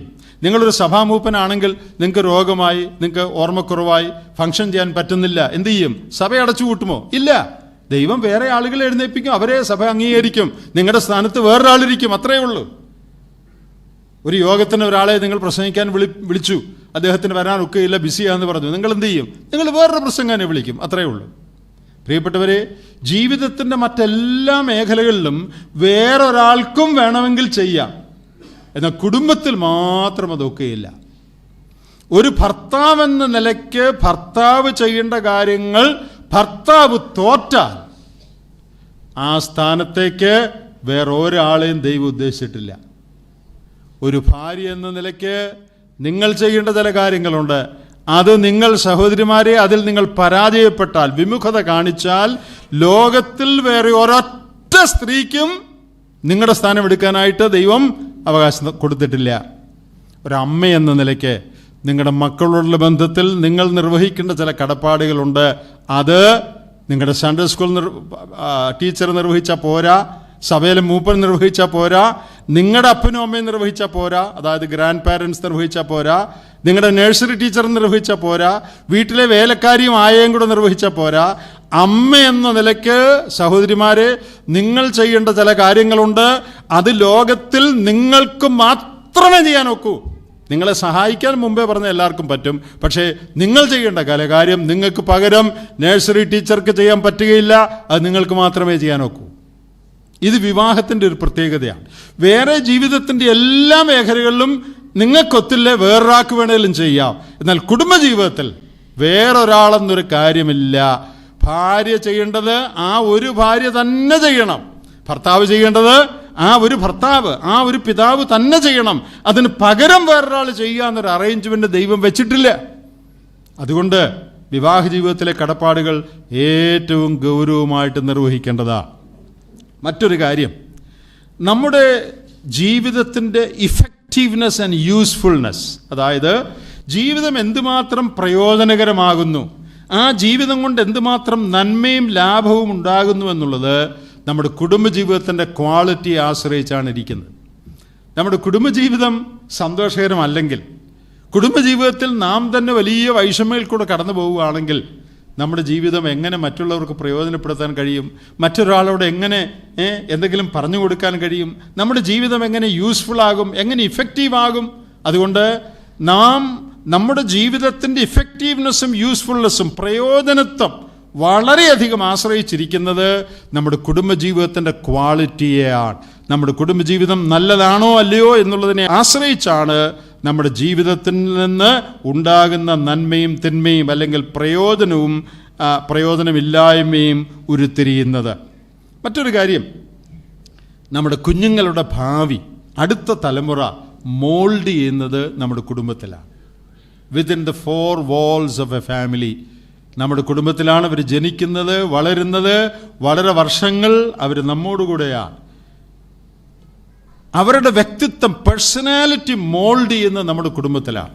നാം കുടുംബത്തിൽ സന്തോഷമായിട്ടാണോ, ആത്മീയമായിട്ടാണോ, തൃപ്തിയോടുകൂടെയാണോ, വഴക്കും വൈഹവലി ഇല്ലാതെയാണോ ജീവിക്കുന്നത് എന്നുള്ളതനുസരിച്ചാണ് നമ്മുടെ കുഞ്ഞുങ്ങളുടെ മനസ്സ് രൂപപ്പെടാൻ പോകുന്നത്, അവരുടെ സ്വഭാവം രൂപപ്പെടാൻ പോകുന്നത്. പ്രതികൂലമായ കാലാവസ്ഥയിലാണ് അവർ ജനിച്ചു വളരുന്നതെങ്കിൽ അതിൻ്റേതായ നെഗറ്റീവ് ഇമ്പാക്ട്സ് അവരുടെ ജീവിതത്തിൽ ഉണ്ടാകാനുള്ള സാധ്യത വളരെ വലുതാണ്. എന്നാൽ സന്തോഷമായും ആത്മീയമായും നല്ല നിലയിലാണ് നമ്മുടെ കുടുംബജീവിതമെങ്കിൽ, ആ അറ്റ്മോസ്ഫിയറിൽ, അന്തരീക്ഷത്തിലാണ് കുഞ്ഞുങ്ങൾ വളരുന്നതെങ്കിൽ, അവരുടെ ജീവിതത്തെ അനുകൂലമായി ബാധിക്കുവാൻ, അവരുടെ വ്യക്തിത്വം മോൾഡ് ചെയ്യുന്നതിൽ വളരെ വലിയൊരു പ്രാധാന്യം കുടുംബജീവിതത്തിൻ്റെ ക്വാളിറ്റിക്കുണ്ട്. മറ്റൊരു പ്രധാന കാര്യം എല്ലാവർക്കും അറിയാവുന്നതാണ്. എഫേസ്യ ലേഖനം 5-ാം അധ്യായത്തിൽ ക്രിസ്തുവിൻ്റെയും സഭയുടെയും നിഴലാണ് കുടുംബമെന്ന് പറഞ്ഞിട്ടുണ്ട്. കല്യാണത്തിന് പ്രസംഗിക്കുമ്പോൾ എല്ലാവരും ഇത് കേട്ടിട്ടുണ്ട്. പക്ഷേ നമ്മുടെ പ്രായോഗിക ജീവിതത്തിൽ ഇതിനെക്കുറിച്ച് ചിന്തിക്കാറുണ്ടോ? ഞാനും എൻ്റെ ഭാര്യയും തമ്മിലുള്ള സ്നേഹബന്ധം, ഇടപാട്, ഭർത്താവിൻ്റെ കരുതൽ, ഭാര്യയുടെ കീഴ്പ്പെടൽ, ഇതൊക്കെ ലോകത്തിൻ്റെ മുമ്പിൽ ക്രിസ്തുവും സഭയും തമ്മിലുള്ള ബന്ധത്തിൻ്റെ ഒരു നിഴലായി ഇരിക്കണമെന്നാണ് ദൈവം ഉദ്ദേശിച്ചിരിക്കുന്നത്. അങ്ങനെയാണെങ്കിൽ എത്ര ഉന്നതമായൊരു സ്റ്റാൻഡേർഡ് നമ്മുടെ കുടുംബജീവിതത്തിൽ നാം പുലർത്തേണ്ടത് ആവശ്യമാണ്. ഞാൻ ഇത്രയും കാര്യങ്ങൾ വേറെയും ചില കാര്യങ്ങളുണ്ട്, എന്നാൽ ഞാൻ സമയമില്ലാത്തതുകൊണ്ട് ആ കാര്യങ്ങൾ വിടുകയാണ്. Why should we take family seriously? കുടുംബത്തെ എന്തുകൊണ്ട് നാം പ്രധാനമായി കണക്കാക്കണം എന്നുള്ളതിനെക്കുറിച്ചാണ് ഈ കാര്യങ്ങൾ ഞാനിപ്പോൾ നിങ്ങളോട് പറഞ്ഞത്. ദൈവത്തിൻ്റെ സ്ഥാപനമാണ്, ദൈവത്തിൻ്റെ കാര്യപരിപാടി ലോകത്തെക്കുറിച്ച് നിറവേറ്റുവാൻ ദൈവം ഉദ്ദേശിക്കുന്നത് കുടുംബങ്ങൾ വഴിയാണ്. കുടുംബത്തിലാണ് ഒരാളുടെ വ്യക്തിത്വം രൂപപ്പെടുന്നത്. നമ്മുടെ ജീവിതത്തിൻ്റെ എല്ലാ മേഖലകളെയും ബാധിക്കുന്ന ഒരു കാര്യമാണ് കുടുംബം. കുടുംബത്തിലെ ഉത്തരവാദിത്വങ്ങൾ വേറെ ആർക്കും ചെയ്യാൻ പറ്റുന്നതല്ല, നാം തന്നെ ചെയ്തേ മതിയാകും, അവിടെ തോക്കാൻ പാടില്ല. ഇങ്ങനെ മാത്രമല്ല, ക്രിസ്തുവിൻ്റെയും സഭയുടെയും നിഴലായിട്ടാണ് നമ്മുടെ കുടുംബങ്ങളെ ദൈവം വെച്ചിരിക്കുന്നത്. നാം ശരിയായി കുടുംബജീവിതം നയിച്ചില്ലെങ്കിൽ we will be guilty of misrepresenting Christ and the church in the world. ഈ ലോകത്തിൽ ക്രിസ്തുവിനെയും സഭയെയും തെറ്റായി ചിത്രീകരിച്ചു എന്നുള്ള കുറ്റം നമ്മുടെ മേൽ വരും. അത് എത്രയോ ഗൗരവതരമായ ഒരു കുറ്റമാണ്. അതുകൊണ്ട് വളരെ ഗൗരവമായിട്ട് കുടുംബത്തിൻ്റെ കാര്യങ്ങൾ നാം എടുക്കണം. അതോട് ചേർന്ന് ഒരു കാര്യം കൂടെ ഈ ടോക്കിൽ എനിക്ക് പ്രധാനമായിട്ട് പറയാനുണ്ട്. അതെന്താണെന്നറിയാമോ? ഇത് ഇത്ര പ്രധാനപ്പെട്ടൊരു കാര്യമാണെങ്കിൽ എത്ര ഗൗരവമായിട്ട് വേണം നാം ഇതിലേക്ക് പ്രവേശിക്കാൻ. വളരെ സീരിയസ് ആയിട്ട് പറയേണ്ട ഒരു കാര്യമാണ്. നമുക്കൊക്കെ മക്കളുണ്ട്, അവരുടെയൊക്കെ വിവാഹം നടക്കണം. എനിക്ക് ഇനി ഒരു മകളുടെ വിവാഹം നടക്കാനുണ്ട്. നിങ്ങളിൽ പലർക്കും, ആൺകുട്ടികളുടെയും പെൺമക്കളുടെയും ഒക്കെ വിവാഹം നടക്കാനുണ്ട്. ഇവിടെ ഗ്രാൻഡ് പാരൻസ് ആയിട്ട് പലരും കാണും. നിങ്ങൾ നിങ്ങളുടെ ഗ്രാൻഡ് ചിൽഡ്രനെ കുറിച്ച് കൺസേൺഡ് ആണ്. ന്യായമായിട്ട് വല്യപ്പനും വല്യമ്മയും കൊച്ചുമക്കളുടെ വിവാഹത്തിന് വേണ്ടി ചിന്തിക്കുകയും പ്രാർത്ഥിക്കുകയും ചെയ്യുന്നവർക്ക് ഇവിടെ ഉണ്ട്.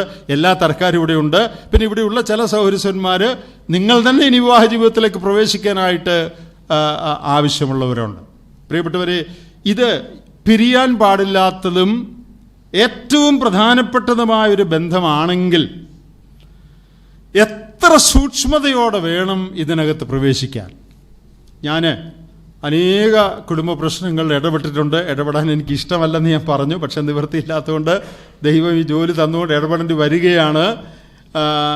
ഞാൻ മനസ്സിലാക്കിയൊരു കാര്യം, ഇത് ഞാൻ മാത്രമല്ല, ഫാമിലി കൗൺസിലിങ്ങളിൽ ഏർപ്പെട്ടിരിക്കുന്ന നമ്മുടെ മറ്റ് സഹോദരന്മാരോട് നിങ്ങൾ ചോദിച്ചു നോക്കണം ഞാൻ ഈ പറയുന്നത് ശരിയാണോ എന്ന്. അതെന്താണെന്നറിയാമോ? കുടുംബജീവിതത്തിൽ പ്രവേശിച്ച് കഴിഞ്ഞ് പ്രശ്നങ്ങളിൽ കൂടെ കടന്നു പോകുന്ന അനേകരും കുടുംബജീവിതത്തിൽ പ്രവേശിക്കുന്നതിന് മുമ്പ് തന്നെ ഇതിൽ പ്രശ്നമുണ്ടെന്ന് അവർക്ക് മനസ്സിലായിട്ടുണ്ട്. നിങ്ങൾക്ക് എല്ലാവർക്കും ഇത് മനസ്സിലായോ? കല്യാണം ആലോചിക്കുന്ന സമയത്ത് തന്നെ റെഡ് സിഗ്നൽ കിട്ടിയവരാണ് കുടുംബജീവിതത്തിൽ പ്രവേശിച്ച് പിന്നീട് പെർമനന്റ് റെഡ് സിഗ്നലിൽ കിടക്കുന്ന പലരും. ബ്രദറെ, ഇത് നേരത്തെ അറിയായിരുന്നു, പിന്നെ എന്തിനതിന് പോയത്? അതിനുത്തരയില്ല. ഇനി വല്ലതും ചെയ്യാൻ പറ്റുമോ? ഇനി ഒന്നും ചെയ്യാൻ പറ്റുകയില്ല, അല്ലേ? ഇനി ഇപ്പോൾ ഒന്നും ചെയ്യാൻ പറ്റുകയില്ലെന്നല്ല, പരിഹരിക്കണം. എന്നാൽ ഇനി അതിൽ നിന്ന് മാറാൻ പറ്റുമോ? മാറാൻ പറ്റുക. ഇത് നേരത്തെ ഞങ്ങൾക്ക് അറിയായിരുന്നു. നേരത്തെ അറിയായിരുന്നു, പിന്നെ എന്താ ഇതിനകത്ത് എന്തിനാ പ്രവേശിച്ചത്? എൻ്റെ സഹോദരന്മാരെ, ഞാൻ നിങ്ങളുടെ കാല് പിടിച്ചൊരു കാര്യം പറയുക. വിവാഹം ആലോചിക്കുന്ന വേളയിൽ തന്നെ എന്തെങ്കിലും കുഴപ്പമുണ്ടെന്ന് നിങ്ങൾക്ക്, ഏതെങ്കിലും നിലയിലുള്ള കുഴപ്പം എന്തെങ്കിലും ആകട്ടെ, നിങ്ങൾക്ക് സംശയമുണ്ടെങ്കിൽ, എല്ലാവരും കേൾക്കുന്നുണ്ടല്ലോ ഞാൻ പറയുന്നത്, അല്ലേ? ഏതെങ്കിലും നിലയിലുള്ള സംശയമുണ്ടെങ്കിൽ ആ സംശയം ക്ലിയർ ചെയ്യുന്നത് വരെ ദയവ് നിങ്ങൾ മുമ്പോട്ട് പോകരുത്. സംശയവുമായിട്ട് വിവാഹത്തിലേക്ക് പോകരുത്. സംശയം ഉണ്ടായി പോകേണ്ട ആ കല്യാണം മാറണമെന്ന് ഞാൻ പറയുന്നില്ല. ആ സംശയം തൃപ്തികരമായ നിലയിൽ സാറ്റിസ്ഫാക്ടറി ആയിട്ട് സോൾവ് ചെയ്യണം. അത് അന്വേഷിച്ച് ഓക്കെ, അത് തെറ്റിദ്ധാരണയായിരുന്നു, അത് വെറും സംശയമായിരുന്നു, അതിനകത്ത് കഥയൊന്നുമില്ല എന്ന് 100% നിങ്ങൾക്ക് ബോധ്യപ്പെടണം. അങ്ങനെ ബോധ്യപ്പെടുന്നില്ലെങ്കിൽ, even a ray of doubt നിങ്ങളുടെ മനസ്സിലുണ്ടെങ്കിൽ, പ്ലീസ് ഡു നോട്ട് എൻറ്റർ. ആ വിവാഹത്തിൽ നിങ്ങൾ മുമ്പോട്ട് പോകരുത്. അപ്പോൾ ഞാൻ പറഞ്ഞു വന്നത്, അനേക വിവാഹങ്ങളുടെ കാര്യം എനിക്ക് നേരിട്ടറിയാം. അവർ തന്നെ, ഇത് ഞങ്ങൾ ഊഹിച്ച് പറയുന്നതല്ല, അവർ തന്നെ പറയുന്നതാണ്. എന്താ? കല്യാണത്തിന് മുമ്പേ തന്നെ ചെറിയ സൂചന ഉണ്ടായിരുന്നു, എന്നിട്ട് കല്യാണം ഉറച്ചു പോയല്ലോ, എല്ലാവരും അറിഞ്ഞല്ലോ, സഭക്കാരെന്ത് വിചാരിക്കും എന്നൊക്കെ വിചാരിച്ച് ഇനി എങ്ങനെയാ പിന്മാറുന്നത് എന്നൊക്കെ വിചാരിച്ച് ഇതിനകത്ത് ഇടപെട്ടു. ദയവ് ചെയ്ത് അങ്ങനെ ഇടപെടരുത്. നിങ്ങളുടെ പേര് നിങ്ങൾ നിലനിർത്തി, പക്ഷെ എന്ത് പറ്റി? നിങ്ങളുടെ മക്കളുടെ കുടുംബജീവിതം പെർമനൻ്റായിട്ട് തകർന്നു. അത് വേണോ? അതോ കുറച്ചു നാൾ ചീത്ത പേര് കേട്ടാൽ മതിയോ? എല്ലാം ഒക്കെ ആലോചിച്ചു, കുറിയും അടിച്ചു കാണും, അല്ലെങ്കിൽ എല്ലാം പറഞ്ഞു, എന്നിട്ട് അവർ പിന്മാറി, കേട്ടില്ലേ അവരുടെ കല്യാണം പോയി എന്നൊക്കെ നാട്ടുകാർ പറയും. നാട്ടുകാർ പോട്ടെ, സഭക്കാർ പറയും. കുറച്ച് നാളും നിങ്ങൾക്കൊരു ചമ്മലുണ്ടാകും, ഞാൻ സമ്മതിച്ചു. പക്ഷേ അത് കുറച്ച് ദിവസമേ ഉള്ളൂ. അത് കഴിഞ്ഞ് നല്ല ബോധ്യത്തിൽ നല്ല കല്യാണം നടത്താം. എന്നാൽ ആ അല്പകാലത്തെ സോഷ്യൽ സ്റ്റിഗ്മ, ആ വിഷമം വിചാരിച്ച് നിങ്ങൾ അറിഞ്ഞുകൊണ്ട് വിവാഹത്തിൽ മുമ്പോട്ട് പോയാൽ, കുഞ്ഞുങ്ങളുടെ ജീവിതത്തിൽ കുഴപ്പമുണ്ടായാൽ, ആ കുഞ്ഞുങ്ങളും മാതാപിതാക്കളായി നിങ്ങളും അനേക വർഷങ്ങൾ വിഷമിക്കും. ഇതിലേത് വേണം? 6 മാസം വിഷമിക്കുന്നത് വേണോ, 10-20 വർഷം വിഷമിക്കുന്നത് വേണോ? ഏത് വേണം? നിങ്ങൾ തിരഞ്ഞെടുത്തോണം. അതുകൊണ്ട് ദയവ് ചെയ്ത് പൂർണ്ണമായ തൃപ്തിയും സന്തോഷവും ദൈവ നടത്തിപ്പിനെ കുറിച്ചുള്ള ബോധ്യവും ഇല്ലാതെ ദയവ് ചെയ്ത് വിവാഹത്തിൽ പ്രവേശിക്കരുത്. വിവാഹിതരാകാനുള്ളവരോട് ഞാൻ പറയുകയാണ്, മാതാപിതാക്കളോടും വല്യപ്പന്മാരോടും വല്യമാരോടും ഞാൻ പറയുകയാണ്, ദയവ് ചെയ്ത് അങ്ങനെയുള്ള കാര്യത്തിൽ പ്രവേശിക്കരുത്. എന്തെങ്കിലും സംശയമുണ്ടെങ്കിൽ അത് ക്ലാരിഫൈ ചെയ്യണം. ക്ലാരിഫൈ ചെയ്തിട്ട് നിങ്ങൾക്ക് തൃപ്തി വരുന്നില്ലെങ്കിൽ, ക്ലാരിഫൈ ചെയ്യാൻ ഒക്കുന്നില്ലെങ്കിൽ ഇത് വേണ്ട എന്ന് വെക്കണം. ഇത് വേണ്ടാന്ന് വെച്ചുകൊണ്ട് നിങ്ങളുടെ മോനും മോളും ജീവിതകാലം മുഴുവൻ ബ്രഹ്മചര്യം അനുഷ്ഠിക്കുന്നു നിങ്ങൾ ആരും വിചാരിക്കേണ്ട. നിങ്ങൾ ദൈവത്തെ സ്നേഹിക്കുന്നതിന് ദൈവവഴിയിൽ നടക്കുന്നവരുമാണെങ്കിൽ നിങ്ങളുടെ മക്കൾക്ക് വേണ്ടി ദൈവം കരുതിയിട്ടുണ്ട്. അത് തക്ക സമയത്ത് ദൈവം നിങ്ങൾക്ക് തന്നുകൊള്ളും. എന്നാൽ സംശയം വെച്ചുകൊണ്ട് ഒരിക്കലും വിവാഹ ജീവിതത്തിൽ പ്രവേശിക്കരുത്. ചിലപ്പോൾ ഈ ആൺകുട്ടിയും പെൺകുട്ടിയും തമ്മിൽ അവർ കല്യാണത്തിന് മുമ്പ് കണ്ട് സംസാരിക്കുമല്ലോ, പെണ്ണ് കാണുകയൊക്കെ ചെയ്യുമ്പോൾ. അങ്ങനെ സംസാരിക്കുമ്പോൾ തന്നെ പെണ്ണിന് സംശയം തോന്നി, ഇവൻ അത്ര നോർമൽ അല്ലല്ലോ എന്ന് പെണ്ണിൻ്റെ മനസ്സിൽ തോന്നി. അല്ലെങ്കിൽ പയ്യന് തോന്നി, ഇവൾ അത്ര നോർമൽ അല്ലല്ലോ ഇവളുടെ സംസാരം. Please don't proceed. ആ കാര്യം നിങ്ങൾ ക്ലാരിഫൈ ചെയ്യണം. ഞാൻ പറഞ്ഞത് ഇനി ആവർത്തിക്കേണ്ടല്ലോ, എല്ലാവർക്കും അത് മനസ്സിലായെന്ന് ഞാൻ വിചാരിക്കുന്നു. അപ്പോൾ ഇത്രയ്ക്ക് പ്രാധാന്യമേറിയ ഒരു കാര്യമായതുകൊണ്ട് വിവാഹ ആലോചനയിൽ നാം ശ്രദ്ധിക്കേണ്ട കാര്യങ്ങൾ, ഒന്ന് ഞാൻ പറഞ്ഞത്, സംശയം വെച്ചുകൊണ്ട് പൂർണ്ണ ബോധ്യമില്ലാതെ അതിൽ പ്രവേശിക്കരുത്. അപ്പോൾ ഏതൊക്കെ പടികളാണ് വേദപുസ്തകത്തിൽ ഇങ്ങനെ കൃത്യം 1, 2, 3 അങ്ങനെ പടികളൊക്കെ ഒന്നും പുതിയ നിയമത്തിൽ നിന്ന് എഴുതിയിട്ടില്ല. എന്നാൽ പൊതുവേ നമുക്ക് തിരുവെഴുത്തിൽ നിന്ന് ലഭിക്കുന്ന വെളിച്ചത്തിലും പ്രായോഗികമായ ജ്ഞാനത്തിൻ്റെ അടിസ്ഥാനത്തിൽ ഞാനിത് പറയുകയാണ്. ഞാനീ പറയുന്നത് നിങ്ങളെല്ലാവരും സമ്മതിക്കുമെന്ന് ഞാൻ വിചാരിക്കുന്നു. ഒന്നാമത്തെ പടി പ്രാർത്ഥന എന്നുള്ളതാണ്. വിവാഹിതരാകേണ്ടവരും അല്ലെങ്കിൽ മക്കൾ വിവാഹം ചെയ്യേണ്ടവരുമായ മാതാപിതാക്കളും വളരെ നേരത്തെ തന്നെ പ്രാർത്ഥിച്ചു തുടങ്ങണം. കർത്താവേ, അനുയോജ്യനായ ഒരു പുരുഷനെ, കർത്താവിനെ സ്നേഹിക്കുന്ന എൻ്റെ മകൾക്ക് വേണ്ടി ദൈവം ഒരുക്കിയിരിക്കുന്ന ഒരാളെ നീ കാണിച്ചു തരണമേ, അല്ലെങ്കിൽ എൻ്റെ മകന് വേണ്ടി ദൈവം ഒരുക്കിയിരിക്കുന്ന ഒരാളെ നീ കാണിച്ചു തരണമേ. പ്രിയപ്പെട്ടവരെ, നമ്മുടെ പ്രാർത്ഥന എൻ്റെ മോൾ എഞ്ചിനീയർ ആയതുകൊണ്ട് ഒരു എഞ്ചിനീയറെ കാണിച്ചു തരണേന്നല്ല. That is an absolutely wrong prayer. തെറ്റായ പ്രാർത്ഥനയാണ്. എഞ്ചിനീയറെ കല്യാണം കഴിക്കാവുള്ളൂ എന്ന് അങ്ങനെ ഒരു പ്രമാണമൊന്നുമില്ല. അങ്ങനെ കല്യാണം കഴിച്ചാൽ ചില സൗകര്യങ്ങൾ കാണുമായിരിക്കും, അതെനിക്കറിയാം. ഒരു ഡോക്ടറെ തന്നെ വിവാഹം കഴിച്ചാൽ പല പ്രായോഗിക സൗകര്യങ്ങളുണ്ട്, അത് ഞാൻ നിഷേധിക്കുന്നില്ല. പക്ഷേ അതല്ല വിവാഹത്തിലെ പ്രധാനപ്പെട്ട കാര്യം. അങ്ങനെ ഒത്തുവന്നാൽ നല്ല കാര്യം, എതിരൊന്നുമില്ല. പക്ഷേ കർത്താവേ ഒരു ഡോക്ടറെ കിട്ടണേ എന്നല്ല പ്രാർത്ഥിക്കേണ്ടത്. അത് തെറ്റായ പ്രാർത്ഥനയാണ്. ദൈവം ആ തീരുമാനിക്കുന്നത് നിൻ്റെ മകന് ഡോക്ടർ വേണോ അല്ലെ ഒരു പണിയില്ലാത്ത ആൾ വേണോ എന്നുള്ളത് ദൈവം തീരുമാനിക്കട്ടെ. എൻ്റെ മകന് വേണ്ടി മകൾക്ക് വേണ്ടി നീ ഒരുക്കിയിരിക്കുന്ന ആൾ. ഉൽപ്പത്തി പുസ്തകം 24-ാം അധ്യായമാണ് വിവാഹ ആലോചനയ്ക്ക് ചില ചിന്തകൾ നമുക്ക് തരുന്ന വേദപുസ്തകത്തിലെ ഏറ്റവും പ്രധാനപ്പെട്ട അധ്യായം. ഉൽപ്പത്തി 24 ദീർഘമായൊരു അധ്യായമാണ്. അവിടെ നമുക്ക് ഫോളോ ചെയ്യാൻ പറ്റിയ ചില പ്രിൻസിപ്പിൾസ് ഉണ്ട്. അവിടെ പറയുന്ന എല്ലാ കാര്യവും അതേപടി ഫോളോ ചെയ്യണമെന്നല്ല പറയുന്നത്, എന്നാൽ ചില പ്രമാണങ്ങളുണ്ട്. അതിൽ നാം കാണുന്ന ഏറ്റവും പ്രധാനപ്പെട്ട ഒരു പ്രമാണം, ഈ യാത്ര പോകുന്ന എലയാസർ തൻ്റെ യജമാനൻ്റെ മകന് വേണ്ടി പ്രാർത്ഥിക്കുന്ന പ്രാർത്ഥനയുണ്ട്. ആ പ്രാർത്ഥന നിങ്ങളെല്ലാവരും ശ്രദ്ധിച്ചിട്ടുണ്ടെന്ന് ഞാൻ വിചാരിക്കുകയാണ്. എന്താണ് ആ പ്രാർത്ഥന? അവൻ പ്രാർത്ഥിക്കുന്ന ഏറ്റവും പ്രധാനപ്പെട്ട പ്രാർത്ഥന എന്ന് പറയുന്നത് അതിൻ്റെ 24-14 ആ സ്ത്രീ തന്നെ നീ നിന്റെ ദാസനായ ഇസാക്കിന് നിയമിച്ചവളായിരിക്കട്ടെ. The girl appointed for my master's son not any girl, not a beautiful girl, not just any good girl, but the girl appointed for my master's son. ഏറ്റവും നല്ല പെങ്കൊച്ചെന്നല്ല പ്രാർത്ഥന, സുന്ദരിയായ പെങ്കൊച്ചെന്നല്ല, നല്ല വീട്ടിലെ കൊച്ചെന്നല്ല, എൻ്റെ യജമാനൻ്റെ മകന് നീ നിയമിച്ചവളായിരിക്കട്ടെ എന്ന് പറഞ്ഞാൽ ഏറ്റവും സൂട്ടബിളായി ദൈവം അവന് വേണ്ടി കരുതിയിട്ടുള്ളത്. പ്രിയപ്പെട്ടവരെ, നമ്മുടെ പ്രാർത്ഥന ഏതായിരിക്കണം? കർത്താവേ, എൻ്റെ മകൾക്ക് വേണ്ടി നീ കരുതിയിട്ടുള്ള, അവൾക്ക് ഏറ്റവും സൂട്ടബിളായിട്ടുള്ള, അത് ഡോക്ടറാണോ എഞ്ചിനീയറാണോ എന്നുള്ള അല്ല പ്രധാന വിഷയം, അതായിരിക്കണം നമ്മുടെ പ്രാർത്ഥന. അപ്പോൾ വളരെ പ്രാർത്ഥന, വിവാഹത്തിന് മുമ്പ് തന്നെ പ്രാർത്ഥിക്കാൻ തുടങ്ങാം. വിവാഹം കഴിക്കേണ്ടവരും മാതാപിതാക്കളും നേരത്തെ മുതൽ തന്നെ പ്രാർത്ഥിച്ച് ഒരുങ്ങണം, ഹൃദയത്തെ ഒരുക്കണം. കർത്താവേ, നിന്നിൽ ഞങ്ങൾ ആശ്രയിക്കുന്നു, നിന്നിൽ ഞങ്ങൾ ശരണപ്പെടുന്നു, നീ ഞങ്ങളെ സഹായിക്കണം, ശരിയായ സ്ഥാനത്തേക്ക് ഞങ്ങളെ നയിക്കണമെന്നുള്ളതായിരിക്കണം നിങ്ങളുടെ പ്രാർത്ഥന. പിന്നെ ദൈവം നമുക്ക് തന്ന ബുദ്ധി അനുസരിച്ച് we should look out for people. നമ്മൾ അന്വേഷിക്കണം, അല്ലേ? ഞാൻ പ്രാർത്ഥിച്ചുകൊണ്ടേ ഇരിക്കുകയുള്ളൂ, ഒന്നും അന്വേഷിക്കുകയല്ല എന്നാരും പറയണ്ട. പ്രാർത്ഥിക്കുന്നതോടൊപ്പം നിങ്ങൾ അന്വേഷിക്കണം, അല്ലേ? നിങ്ങളുടെ സഭയിലുണ്ടോ, അടുത്ത സഭയിലുണ്ടോ, മറ്റ് സഭകളിലുണ്ടോ എന്നൊക്കെ അന്വേഷിക്കുന്നത് ദൈവം തന്ന സാമാന്യ ബുദ്ധി അനുസരിച്ചുള്ളൊരു കാര്യമാണ്. ഇനി അങ്ങനെ അന്വേഷിക്കുമ്പോൾ, നോക്കേണ്ട ഏറ്റവും പ്രധാനപ്പെട്ട കാര്യം ആളെയാണ്. ആളുടെ യൂണിഫോമോ തൊപ്പിയോ ഡിഗ്രിയോ അല്ല. പറഞ്ഞ എല്ലാവർക്കും മനസ്സിലായോ? You should look out for a person, not for a uniform, not for a degree. പണ്ട് അമേരിക്കയിൽ, ഇത് ഉള്ളതാണോ എന്ന് അറിഞ്ഞുകൂടാ, ഇങ്ങനെ പറഞ്ഞു കേട്ടതാണ്, പണ്ട് കാലത്താണ് കേട്ടോ, അടുത്ത കാലത്തൊന്നുമല്ല, വളരെ വർഷങ്ങൾക്ക് മുമ്പ് അമേരിക്കയിൽ ഒരു ഫാമിംഗ് കമ്മ്യൂണിറ്റിയിൽപ്പെട്ട, അതായത് കൃഷിക്കാരായ ഒരു കുടുംബത്തിൽ നിന്ന് ഒരു പയ്യൻ ഒരു കല്യാണാലോചന ഒരു ന്യൂസ് പേപ്പറിൽ അഡ്വർടൈസ്മെൻ്റ് ഇട്ടു. അപ്പോൾ ഇതാണ് അതിൻ്റെ മലയാളത്തിൽ പറഞ്ഞ കൃഷിക്കാരായ ഫാമിംഗ് കമ്മ്യൂണിറ്റിയിൽപ്പെട്ട ഈ കുടുംബത്തിലെ ഒരു പയ്യനുണ്ട്, അവന് വേണ്ടി ഒരു കല്യാണാലോചന ക്ഷണിക്കുന്നു. ഫാമിംഗ് കമ്മ്യൂണിറ്റിയിൽ തന്നെ പെട്ട ഏതെങ്കിലും കുടുംബങ്ങളിൽ നിന്ന് ഒരു പെൺകുട്ടിയെ ഞങ്ങൾ അന്വേഷിച്ചുകൊണ്ടിരിക്കുകയാണ്.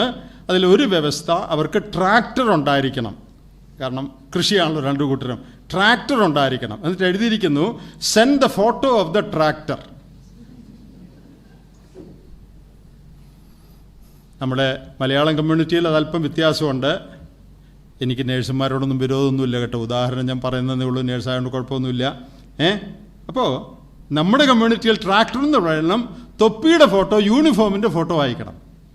ഞാൻ എൻ്റെ ഭാഷയിൽ പറയട്ടെ, യൂണിഫോമിനകത്തൊരാളുണ്ട്. Are you concerned about that person? ഞാൻ നിങ്ങളോട് പറയട്ടെ, അനേകർക്കും യൂണിഫോമിൻ്റെ അകത്തുള്ള ആള് പ്രധാനമല്ല. യൂണിഫോം ഉണ്ടായിരിക്കണം. BSc നഴ്സിംഗ് കഴിഞ്ഞായിരിക്കണം, അത്രയേ ഉള്ളൂ. BSc നഴ്സിംഗ് കഴിയുന്നതിനോട് എനിക്ക് പിണക്കൊന്നുമില്ല, നല്ല കാര്യം. അങ്ങനെ ആൾ കിട്ടുമെങ്കിൽ എടുത്തോ, കുഴപ്പമൊന്നുമില്ല. പക്ഷേ ആ യൂണിഫോമിൻ്റെ അകത്തൊരു ജീവിതമുണ്ട്, ആ ആളാണ് പ്രധാനം. ആളെങ്ങനെയുണ്ട്? രക്ഷിക്കപ്പെട്ടതാണോ? കൂട്ടായ്മയിലാണോ? സാക്ഷ്യമുള്ള ആളാണോ? സ്വഭാവം എങ്ങനെയുണ്ട്? ആത്മീയ കാഴ്ചപ്പാട് എങ്ങനെയുണ്ട്? പ്രിയപ്പെട്ടവരെ, അപ്പോൾ ലുക്ക് ഫോർ ദ പേഴ്സൺ. ആൾക്ക് വേണ്ടി നോക്കണം, മറ്റു കാര്യങ്ങളല്ല നോക്കേണ്ടത്, ആൾക്ക് വേണ്ടി നോക്കണം. പിന്നെ അന്വേഷിക്കാവുന്ന അത്രയും അന്വേഷിക്കണം. ഇന്ന് നമ്മുടെ ഇടയിൽ അനേകർ വരുത്തുന്നൊരു മണ്ടത്തരം. ജോൺ കുര്യൻ പറഞ്ഞ നല്ല വെണ്ണാണ്, അത് മതിയോ? ആരാ ജീവിക്കാൻ പോകുന്നത്? പറഞ്ഞ ഉപദേശിയാണോ? പ്ലീസ്, ഞാൻ പറഞ്ഞാലും കൊള്ളാം, ആര് പറഞ്ഞാലും കൊള്ളാം, ദയവ് ചെയ്ത് അതിനെ അടിസ്ഥാനപ്പെടുത്തി കല്യാണം നടത്തരുത്. നിങ്ങൾ അന്വേഷിക്കണം നന്നായിട്ട്. അന്വേഷിക്കാവുന്ന ഏറ്റവും 1-2 നല്ല മേഖലകൾ. ഒന്ന്, ആ വ്യക്തി ഇപ്പോൾ കൂട്ടായ്മയിൽ ഇരിക്കുന്ന സഭയിൽ അന്വേഷിക്കുന്നത് നല്ലതാണ്, അവിടുത്തെ മൂപ്പന്മാരോടും പിന്നെ സ്നേഹിതരോടും. ആ കുട്ടി ഹോസ്റ്റലിലോ എല്ലാം പഠിക്കുന്നതാണെങ്കിൽ ഹോസ്റ്റലിൽ കൂടെ താമസിക്കുന്ന ആളോട് അന്വേഷിച്ചാൽ ഏകദേശം കറക്റ്റ് ഐഡിയ കിട്ടും. അപ്പോൾ അന്വേഷിക്കാവുന്ന അത്രയും അന്വേഷിക്കണം. എന്നോട് ചിലരൊക്കെ പറഞ്ഞിട്ടുണ്ട്, നമ്മുടെ ഇടയിലെ ചില വലിയ പ്രസിദ്ധരായ ദൈവദാസന്മാരുടെ പേര്, എൻ്റെ ബ്രദറെ ആ ദൈവദാസൻ പറഞ്ഞിട്ടാണ് ഞങ്ങളിത് ആലോചിച്ച് ഇപ്പോൾ കുഴപ്പത്തിലായി. ആ ദൈവദാസൻ മരിച്ച് സ്വർഗത്തിൽ സന്തോഷിക്കുക, നിങ്ങളിവിടെ കിടന്ന് നരകവേദന പോലത്തെ വേദന, നരകത്തുമായിട്ട് തുലനപ്പെടുത്താനൊക്കെ ഇല്ല, അനുഭവിക്കുക. ആ വലിയ ദൈവദാസനാണ് ഇത് ആലോചിച്ചത്. പാവം ദൈവദാസന് അറിയാമോ ഇവളുടെ സ്വഭാവം, അല്ലെ ഇവൻ്റെ സ്വഭാവം ഇങ്ങനെയാണെന്ന്? അദ്ദേഹം കണ്ടത് വെച്ച് വീട്ടിൽ ചെന്നപ്പോൾ സന്തോഷിച്ചു, സ്വീകരിച്ചു, അത് വെച്ച് അദ്ദേഹം പറഞ്ഞതേ ഉള്ളൂ. അപ്പം ഞാൻ പറഞ്ഞത്, ആര് പറഞ്ഞാലും പരമാവധി അന്വേഷിക്കണം. നമുക്കറിയാം, ഒരാളുടെ മുഴുവൻ കാര്യവും നമ്മൾ എത്ര അന്വേഷിച്ചാലും മനസ്സിലാകുകയില്ല. സ്റ്റെതസ്കോപ്പ് പോലെ യന്ത്രമൊന്നുമില്ല നമ്മുടെ കയ്യിൽ ഉള്ളു പരിശോധിക്കാൻ. എന്നാൽ നാം പ്രാർത്ഥിച്ച് ദൈവത്തിൽ ആശ്രയിച്ച് അന്വേഷിക്കാവുന്നതിൻ്റെ പരമാവധി നാം അന്വേഷിക്കണം. കളക്ട് ചെയ്യാവുന്ന ഇൻഫർമേഷൻ എല്ലാം നമ്മൾ കളക്ട് ചെയ്യണം. ഈ കാര്യങ്ങളെക്കുറിച്ചൊരു ബോധ്യവും സന്തോഷവും ഉണ്ടെങ്കിൽ മാത്രമേ മുമ്പോട്ട് പോകാവുള്ളൂ. എനിക്ക് തോന്നിയിട്ടുണ്ട് ചിലരുടെയൊക്കെ മനോഭാവം, മോളെ എങ്ങനെയും കെട്ടിച്ചു വിടണം. എൻ്റെ പ്രിയപ്പെട്ടവരെ, എങ്ങനെയും കെട്ടിച്ചു വിടല്ലേ പ്ലീസ്. എങ്ങനെയും കെട്ടിച്ചു വിട്ടാൽ പോരാ, ശരിയായിട്ട് കെട്ടിച്ചു വിടണം. അവൾക്ക് പ്രായമായി, ഇളയൊരുത്തിയും കൊണ്ട് നിൽക്കുന്നു, ഇവളെ എങ്ങനെയും. അപ്പോൾ എങ്ങനെയും കെട്ടിച്ചു വിടാനാണെങ്കിൽ ആരേലും മതി അല്ലേ? അങ്ങനെ ദയവായിട്ട് കെട്ടിച്ചു വിടരുത്. എങ്ങനെയും കെട്ടിച്ചു വിടാനുള്ളതല്ല നമ്മുടെ മക്കൾ. അവർക്ക് ജീവിതമുണ്ട്, ദൈവത്തിന് അവരെക്കുറിച്ച് പരിപാടിയുണ്ട്. അതുകൊണ്ട് എങ്ങനെയും കല്യാണം നടക്കട്ടെ എന്ന് വിചാരിച്ച് അത്ര തൃപ്തി അല്ലെങ്കിലും ഇങ്ങനെയുള്ള കാര്യങ്ങൾ ഏർപ്പെടരുത്. അത് ദോഷമായിട്ട് തീരാൻ സാധ്യതയുണ്ട്. അതുകൊണ്ട് അന്വേഷിക്കേണ്ടിടത്തോളം അന്വേഷിച്ച് പൂർണ്ണ ബോധ്യം നിങ്ങൾക്ക് ആ കാര്യത്തിൽ വരണം. ഞാൻ മുമ്പേ പറഞ്ഞ പോലെ സംശയകരമായി ഏതെങ്കിലും നിലയിലുള്ള കാര്യങ്ങളുണ്ടെങ്കിൽ നിങ്ങൾ ആ കാര്യത്തിൽ മുമ്പോട്ട് പോകരുത്. ഞാൻ ഒരു കാര്യം കൂടെ പറയാൻ ആഗ്രഹിക്കുകയാണ്. നിങ്ങൾ എത്ര പേരിനോട് യോജിക്കുമെന്ന് അറിഞ്ഞുകൂടാ, യോജിച്ചാലും ഇല്ലെങ്കിലും ഞാനിത് വിശ്വസിക്കുന്നു. പണത്തിൻ്റെ കാര്യം സംസാരത്തിൽ വിഷയമായാൽ അത് ശരിയല്ലെന്നാണ് അതിൻ്റെ അർത്ഥം. എനിക്കൊരു പിതാവിനെ അറിയാം, നമ്മുടെ മധ്യത്തിലുള്ളൊരു പ്രായമുള്ളൊരു അപ്പച്ചനാണ്. പല പെൺമക്കളുണ്ട് തനിക്ക്. താൻ വളരെ കാശുള്ള ആളുമാണ്, നല്ല ധനാഢ്യനായ ഒരാളുമാണ്. എന്നാൽ വളരെ പ്രിൻസിപ്പിൾഡായ ഒരാളാണ്. അദ്ദേഹത്തിൻ്റെ ഒരു മകളുടെ കല്യാണം ആലോചിച്ച കാര്യം, മൂന്നാമത്തെ മകളുടെ കല്യാണം, ഞാൻ പറഞ്ഞല്ലോ പല മക്കളുണ്ട്. മൂന്നാമത്തെ മകളുടെ കല്യാണം ആലോചിച്ച് വരവേ ആ ആലോചിച്ച ആള് ഈ അപ്പച്ചനോട് ചോദിച്ചു, അപ്പോൾ എന്ത് കൊടുക്കും? അപ്പച്ചൻ പറഞ്ഞു, ഇതോടുകൂടെ ഞാനിതിൽ നിന്ന് പിന്മാറിയിരിക്കുന്നു, ഇനി എനിക്കൊന്നും സംസാരിക്കാനില്ല, ഞാൻ വിട്ടിരിക്കുന്നു. അങ്ങനെ പറയുന്ന എത്ര പേരുണ്ട്? പ്രിയപ്പെട്ടവരെ, എന്ത് കൊടുക്കുമെന്ന് ചോദിച്ചു എന്നുള്ളത് ഏറ്റവും ചെറിയ ചോദ്യമാണ്. ഇതിനേക്കാളൊക്കെ ഭയങ്കര ചോദ്യങ്ങളുണ്ട് ചോദിക്കുന്നവർ. അപ്പോൾ ഞാൻ പറഞ്ഞത്, പണം ഇതിൽ if it place A part, മോളെ കെട്ടിച്ചു വിടുമ്പോൾ അപ്പനുള്ളത് കൊടുക്കേണ്ടെന്ന് ഞാൻ പറയുന്നില്ല. രാജ്യത്ത് അതിന് നിയമമുണ്ട്. ആ നിയമത്തിന് കീഴ്പ്പെട്ട് മക്കളെ കെട്ടിച്ചു വിടുമ്പോൾ അവർക്ക് കൊടുക്കാനുള്ളത് മക്കൾക്ക് കൊടുക്കണം. അത് വേണ്ടെന്ന് ഞാൻ പറയല്ല. പക്ഷേ പണം ഇതിൽ സംസാര വിഷയമായി, ബാർഗെയിനിങ് ആയി ഇതിൽ വരുന്നെങ്കിൽ, വിലപേശൽ വരുന്നെങ്കിൽ ആ വിവാഹത്തിൽ മുമ്പോട്ട് പോകരുത്. കാരണം അത് ദൈവം ആഗ്രഹിക്കുന്ന, ദൈവം ഇഷ്ടപ്പെടുന്ന ഒരു കാര്യമല്ല. എനിക്ക് ചില വിവാഹങ്ങളെ അറിയാം. ഞാൻ ഒരു പ്രത്യേക വിവാഹം ഒരു സ്ഥലത്ത് എനിക്ക് നേരിട്ട് അറിയാവുന്നൊരു കേസ്, ആ പെൺകുട്ടിയുടെ അപ്പൻ തന്നെ എന്നോട് പറഞ്ഞതാണ്. അവർ കല്യാണത്തിന് ഉറയ്ക്കാൻ വന്നെന്ന് ഇത്ര രൂപ തന്നാലേ ഞങ്ങൾ പോവുകയുള്ളൂ എന്ന് പറഞ്ഞു. എന്നിട്ട് അപ്പൻ്റെ കാശില്ലായിരുന്നു. അയാൾ എങ്ങാണ്ടൊന്നെല്ലാം കടം മേടിച്ച് ബാങ്കുകളിൽ ചെന്ന് കാശ് ഒപ്പിച്ച് കൊടുത്ത ശേഷമാണ് അവർ പോയത്. നാളുകൾ അധികം കഴിഞ്ഞില്ല, അവർ പിരിഞ്ഞു. ആ പെൺകുട്ടി 2-3 കല്യാണം ഇപ്പോൾ കഴിഞ്ഞിരിക്കുകയാണ്. ഞാനിത് പറഞ്ഞത്, ഇതെല്ലാം ദൈവം തരുന്ന ഇൻഡിക്കേഷൻസാണ്. കാര്യം ശരിയല്ലെന്ന് ദൈവം നമ്മുടെ മുമ്പിൽ കാണിച്ചു തരികയാണ്. അങ്ങനെയുള്ള കാര്യങ്ങളിൽ നാം വളരെ ശ്രദ്ധയുള്ളവരായിരിക്കണം. മറ്റൊരു കാര്യം, നിങ്ങളുടെ മക്കളെ നിർബന്ധിച്ച് വിവാഹം കഴിപ്പിക്കരുത്. നമുക്കറിയാം, പ്രേമവിവാഹം എന്നൊക്കെ പറയുന്നതിന് ഞങ്ങളൊക്കെ എതിരാണ്. നിങ്ങൾക്കറിയാമായിരിക്കും, ഞങ്ങളൊക്കെ നടത്തുന്ന ക്യാമ്പുകളിലൊക്കെ എല്ലാ ക്യാമ്പിലും ഈ വിഷയത്തെക്കുറിച്ച് ക്ലാസ്സുകളുണ്ട്. നിർബന്ധമായും അങ്ങനെയുള്ള കാര്യങ്ങൾക്ക് കേവലം വൈകാരികമായ ഒരാളെ ഇഷ്ടപ്പെട്ട് നമുക്ക് കല്യാണം കഴിക്കാമെന്ന് പറഞ്ഞുള്ള പരിപാടികൾ ശരിയല്ലെന്നാണ് ഞങ്ങളുടെയൊക്കെ വിചാരം. എല്ലാ ക്യാമ്പുകളിലും ഇത് പഠിപ്പിക്കുന്നുണ്ട്. എന്നാൽ അപ്പനും അമ്മയും വിവാഹം ആലോചിക്കുമ്പോൾ നിങ്ങളുടെ മക്കൾക്ക് ഇഷ്ടമല്ലെങ്കിൽ ദയവായിട്ട് നിർബന്ധിക്കരുത്. ആ മോക്ക് അവൾക്ക് ഇഷ്ടപ്പെടുന്നില്ല, ഏതെങ്കിലും കാരണവശാൽ, അല്ലെങ്കിൽ അവൻ ഇഷ്ടപ്പെടുന്നില്ല, നിങ്ങൾ നിർബന്ധിച്ച് ദയവായിട്ട് കല്യാണം കഴിപ്പിക്കരുത്. നിങ്ങൾ ആലോചന പറഞ്ഞു കൊടുക്കണം. എന്നാൽ അന്തിമ തീരുമാനം എടുക്കേണ്ടത് മക്കൾ തന്നെയാണ്. എൻ്റെ മകൾ വിവാഹം കഴിക്കണമെങ്കിൽ എനിക്ക് പറയാനുള്ളതെല്ലാം അവളോട് പറയാം. എന്നിട്ട് അവൾക്ക് ഹൃദയത്തിൽ പ്രകാശം തോന്നി, സന്തോഷം തോന്നി, അവളാണ് യേശു പറയേണ്ടത്, അല്ലെ ഞാൻ പറയുന്നത് നീ അങ്ങ് സമ്മതിച്ചാൽ മതി എന്ന് ദയവ് ചെയ്ത് ആരും മക്കളോട് പറയരുത്. അവർക്ക് സന്തോഷമില്ലെങ്കിലും അവർ സമ്മതിച്ചെന്ന് വരും. അത് പക്ഷേ ഭാവിയിൽ പ്രശ്നമായി തീരും. അതുകൊണ്ട് നിങ്ങൾ പറഞ്ഞു കൊടുക്കേണ്ട കാര്യങ്ങളെല്ലാം പറഞ്ഞു കൊടുക്കണം. എന്നിട്ട് നിങ്ങളുടെ മകനോടും മകളോടും പറയണം, മക്കളെ നിങ്ങൾ പ്രാർത്ഥിച്ച് നിങ്ങൾക്ക് ആ കാര്യത്തിൽ ഒരു വെളിച്ചമുണ്ടോ, ബോധ്യമുണ്ടോ എന്ന് നോക്കിയിട്ട് വേണം നിങ്ങൾ യേശു പറയാൻ. നിർബന്ധിച്ച് കല്യാണം കഴിപ്പിക്കരുത്. വിവാഹിതരാകാനുള്ള യുവതിവാക്കന്മാരോട് ഞാൻ പറയട്ടെ, പ്രിയപ്പെട്ടവരെ, അപ്പനും അമ്മയും പറഞ്ഞു എന്നുള്ളത് കൊണ്ട് മാത്രം ദയവായിട്ട് കല്യാണത്തിന് യേശു പറയരുത്. അപ്പനും അമ്മയും നിങ്ങളുടെ നന്മയ്ക്കായിട്ടാണ് പറയുന്നത്. നിങ്ങളത് കൺസിഡർ ചെയ്യണം, അത് വേ ചെയ്യണം, അതിൻ്റെ വരുംവരായികൾ ചിന്തിക്കണം. ആ കാര്യം ബോധ്യപ്പെടുന്നെങ്കിൽ നിങ്ങൾ യേശു പറയണം. എന്നാൽ അപ്പനും അമ്മയും പറഞ്ഞെങ്കിലും നിങ്ങൾക്ക് മനസ്സിലതിന് സന്തോഷമില്ല, ഇഷ്ടക്കുറവാണ്, നിങ്ങൾക്കെന്തോ സംശയങ്ങളൊക്കെ ഉണ്ടെങ്കിൽ ദയവ് ചെയ്ത് അത് തുറന്ന് നിങ്ങളുടെ മാതാപിതാക്കളോട് പറയണം. അല്ലാതെ അപ്പം പറഞ്ഞുകൊണ്ട് ഞാനങ്ങ് യേശു പറയുക എന്ന് പറയരുത്. അപ്പനല്ല ജീവിക്കാൻ പോകുന്ന കുടുംബജീവിതം നിങ്ങളാണ്. അതുകൊണ്ട് കുഞ്ഞുങ്ങളും ഈ കാര്യം ശ്രദ്ധിക്കണം. മാതാപിതാക്കളോടൊരു അപേക്ഷയുള്ളത് മക്കൾക്ക് നല്ല ആലോചന പറഞ്ഞു കൊടുക്കണം, നല്ല ആലോചന കൊണ്ടുവരണം, അവരെ ഉപദേശിക്കണം, അതൊക്കെ ശരി. പക്ഷേ നിർബന്ധിച്ച് വിവാഹം കഴിപ്പിക്കരുത്. ഈ കാര്യങ്ങൾ പറഞ്ഞിട്ട് അവർക്ക് സമയം കൊടുക്കുക, അവർ പ്രാർത്ഥിച്ച് അവരായിട്ട് തീരുമാനം ചെയ്യട്ടെ. 55-ാം സങ്കീർത്തനത്തിൻ്റെ 22-ാം വാക്യത്തിൽ നാം എങ്ങനെ വായിക്കുന്നുണ്ട്? നിന്റെ ഭാരം യഹോവയുടെ മേൽ ഇട്ടുകൊള്ളുക, അവൻ നിന്നെ പുലർത്തും. അടുത്ത വാചകം എനിക്ക് വളരെ സന്തോഷമായി തോന്നിയിട്ടുണ്ട്. നീതിമാൻ കുലുങ്ങിപ്പോകുവാൻ അവൻ ഒരു നാളും സമ്മതിക്കയില്ല. എൻ്റെ സഹോദരന്മാരെ, നിങ്ങൾ ദൈവത്തെ ആത്മാർത്ഥമായി ഭയപ്പെടുന്നവരും ദൈവവഴിയിൽ പൂർണ്ണ ഹൃദയത്തോട് നടക്കുവാൻ ഇച്ഛിക്കുന്നവരും അതിനുവേണ്ടി നിങ്ങളാൽ ആവോളം പരിശ്രമിക്കുന്നവരും ആണെങ്കിൽ നിങ്ങളുടെ കാര്യം സ്വർഗത്തിലെ ദൈവം നടത്തിത്തരും. നീതിമാൻ കുലുങ്ങിപ്പോകുവാൻ അവൻ ഒരു നാളും സമ്മതിക്കയില്ല. ഇന്ന് രാവിലെ ധ്യാനത്തിനായിട്ട് നമ്മൾ 37-ാം സങ്കീർത്തനം വായിച്ചല്ലോ.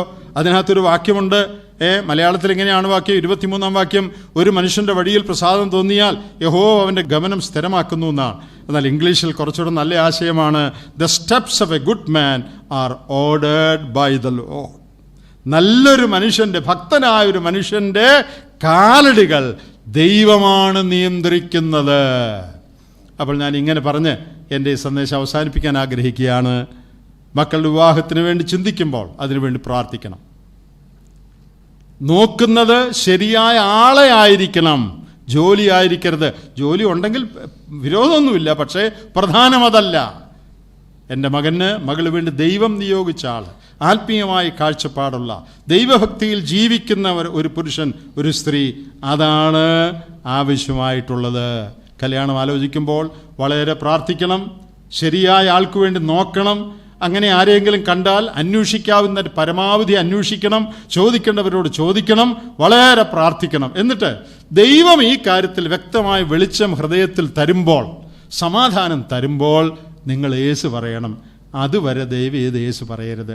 ഉൽപ്പത്തി 24-ൽ നമ്മൾ കാണുന്നൊരു മാതൃക എന്താ? ഞാൻ ഒരു കാര്യം നേരത്തെ പറഞ്ഞു, ഒരു മാതൃക. ഇതിൽ ബന്ധപ്പെട്ട് എല്ലാവരും ദൈവമുഖത്തേക്ക് നോക്കുക. അബ്രഹാം എങ്ങോട്ടാ നോക്കിയേ? ദൈവം തൻ്റെ ദൂതനെ അയക്കും. എലയാസർ പോകുന്ന വഴിക്കെല്ലാം പ്രാർത്ഥിച്ചുകൊണ്ട് പോകുക, ദൈവമേ നീ കാണിച്ചു തരണമേ. പെൺകുട്ടിയുടെ വീട്ടിൽ ചെന്നപ്പോൾ പെൺകുട്ടിയുടെ വീട്ടുകാരെന്താ പറഞ്ഞേ? ഇത് യഹോവയാൽ വരുന്നു. പെൺകുട്ടിയോട് ചോദിച്ചപ്പോൾ അവൾ എന്താ പറഞ്ഞേ? എനിക്ക് സമ്മതം. പുരുഷൻ എന്ത് ചെയ്യുക? അവൻ വെളിം പ്രദേശത്ത് ധ്യാനിപ്പാൻ പോയിരുന്നു. അപ്പോൾ ഈ കല്യാണത്തിൽ ബന്ധപ്പെട്ട എല്ലാ പാർട്ടികളും, ചെറുക്കനും പെണ്ണും, ചെറുക്കൻ്റെ അപ്പനും പെണ്ണിൻ്റെ അപ്പനും അമ്മയും ഇടയ്ക്ക് നിന്നാളും എല്ലാവരും ദൈവമുഖത്തേക്ക് നോക്കുക. ദൈവം അവരെല്ലാവരുടെയും മനസ്സിനെ യോജിപ്പിച്ചു, ദൈവം അവരെ നടത്തി. പ്രിയപ്പെട്ടവരെ, നമ്മുടെ കുഞ്ഞുങ്ങളുടെ വിവാഹത്തിലും നമ്മുടെ വിവാഹത്തിലും ആ ബോധ്യം, എനിക്ക് വേറൊരു ഉദ്ദേശവുമില്ല, ദൈവേഷ്ടപ്രകാരം നടക്കണമെന്നേ ഉള്ളൂ, ദൈവം അതിൻ്റെ സമയത്തെ ശരിയായ വഴിയിലേക്ക് നയിച്ചിരിക്കുന്നു എന്നുള്ള ബോധ്യം നിങ്ങൾക്ക് വരുമ്പോൾ നിങ്ങൾ യേശു പറയണം. നീതിമാൻ കുലുങ്ങിപ്പോകുവാൻ ദൈവം ഒരു നാളും അനുവദിക്കുകയില്ല. നിങ്ങളുടെ ഹൃദയം സത്യസന്ധമാണെങ്കിൽ, നിങ്ങൾക്ക് മറ്റ് ലക്ഷ്യങ്ങളൊന്നും ഇല്ലെങ്കിൽ, ദൈവം ഒരിക്കലും നിങ്ങളെ കൈവിട്ട് കളയുകയില്ല. ഞാനൊരു കാര്യം കൂടെ പറയട്ടെ.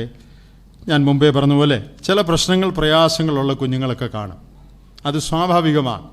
പ്രിയ ബെൻസിക്സോറിന് കൂടുതലായിട്ട് ആ കാര്യങ്ങളെക്കുറിച്ച് പറയും. മാനസികമായ പ്രശ്നങ്ങളോ മറ്റു കാര്യങ്ങളൊക്കെ കാണും. അങ്ങനെയുള്ള ആരുടെയെങ്കിലും വിവാഹം നടക്കുന്നെങ്കിൽ ദയവ് ചെയ്ത് ഉള്ള കാര്യം മുഴുവൻ പറഞ്ഞിട്ട് വിവാഹം നടത്താവുള്ളൂ. എൻ്റെ കുഞ്ഞിന് ഇന്ന പ്രയാസമുണ്ട്, ഇന്ന മരുന്ന് കഴിക്കുന്നുണ്ട്, ഇന്ന നിലയിലാണ് കാര്യങ്ങൾ, ആ കാര്യങ്ങൾ അറിഞ്ഞ്. നിങ്ങൾ വിചാരിക്കുന്നുണ്ടോ നമ്മൾ വിചാരിക്കുന്ന അങ്ങനെയൊക്കെ പറഞ്ഞാൽ ആരും കെട്ടിക്കൊണ്ട് പോവുകയല്ലെന്നല്ലേ?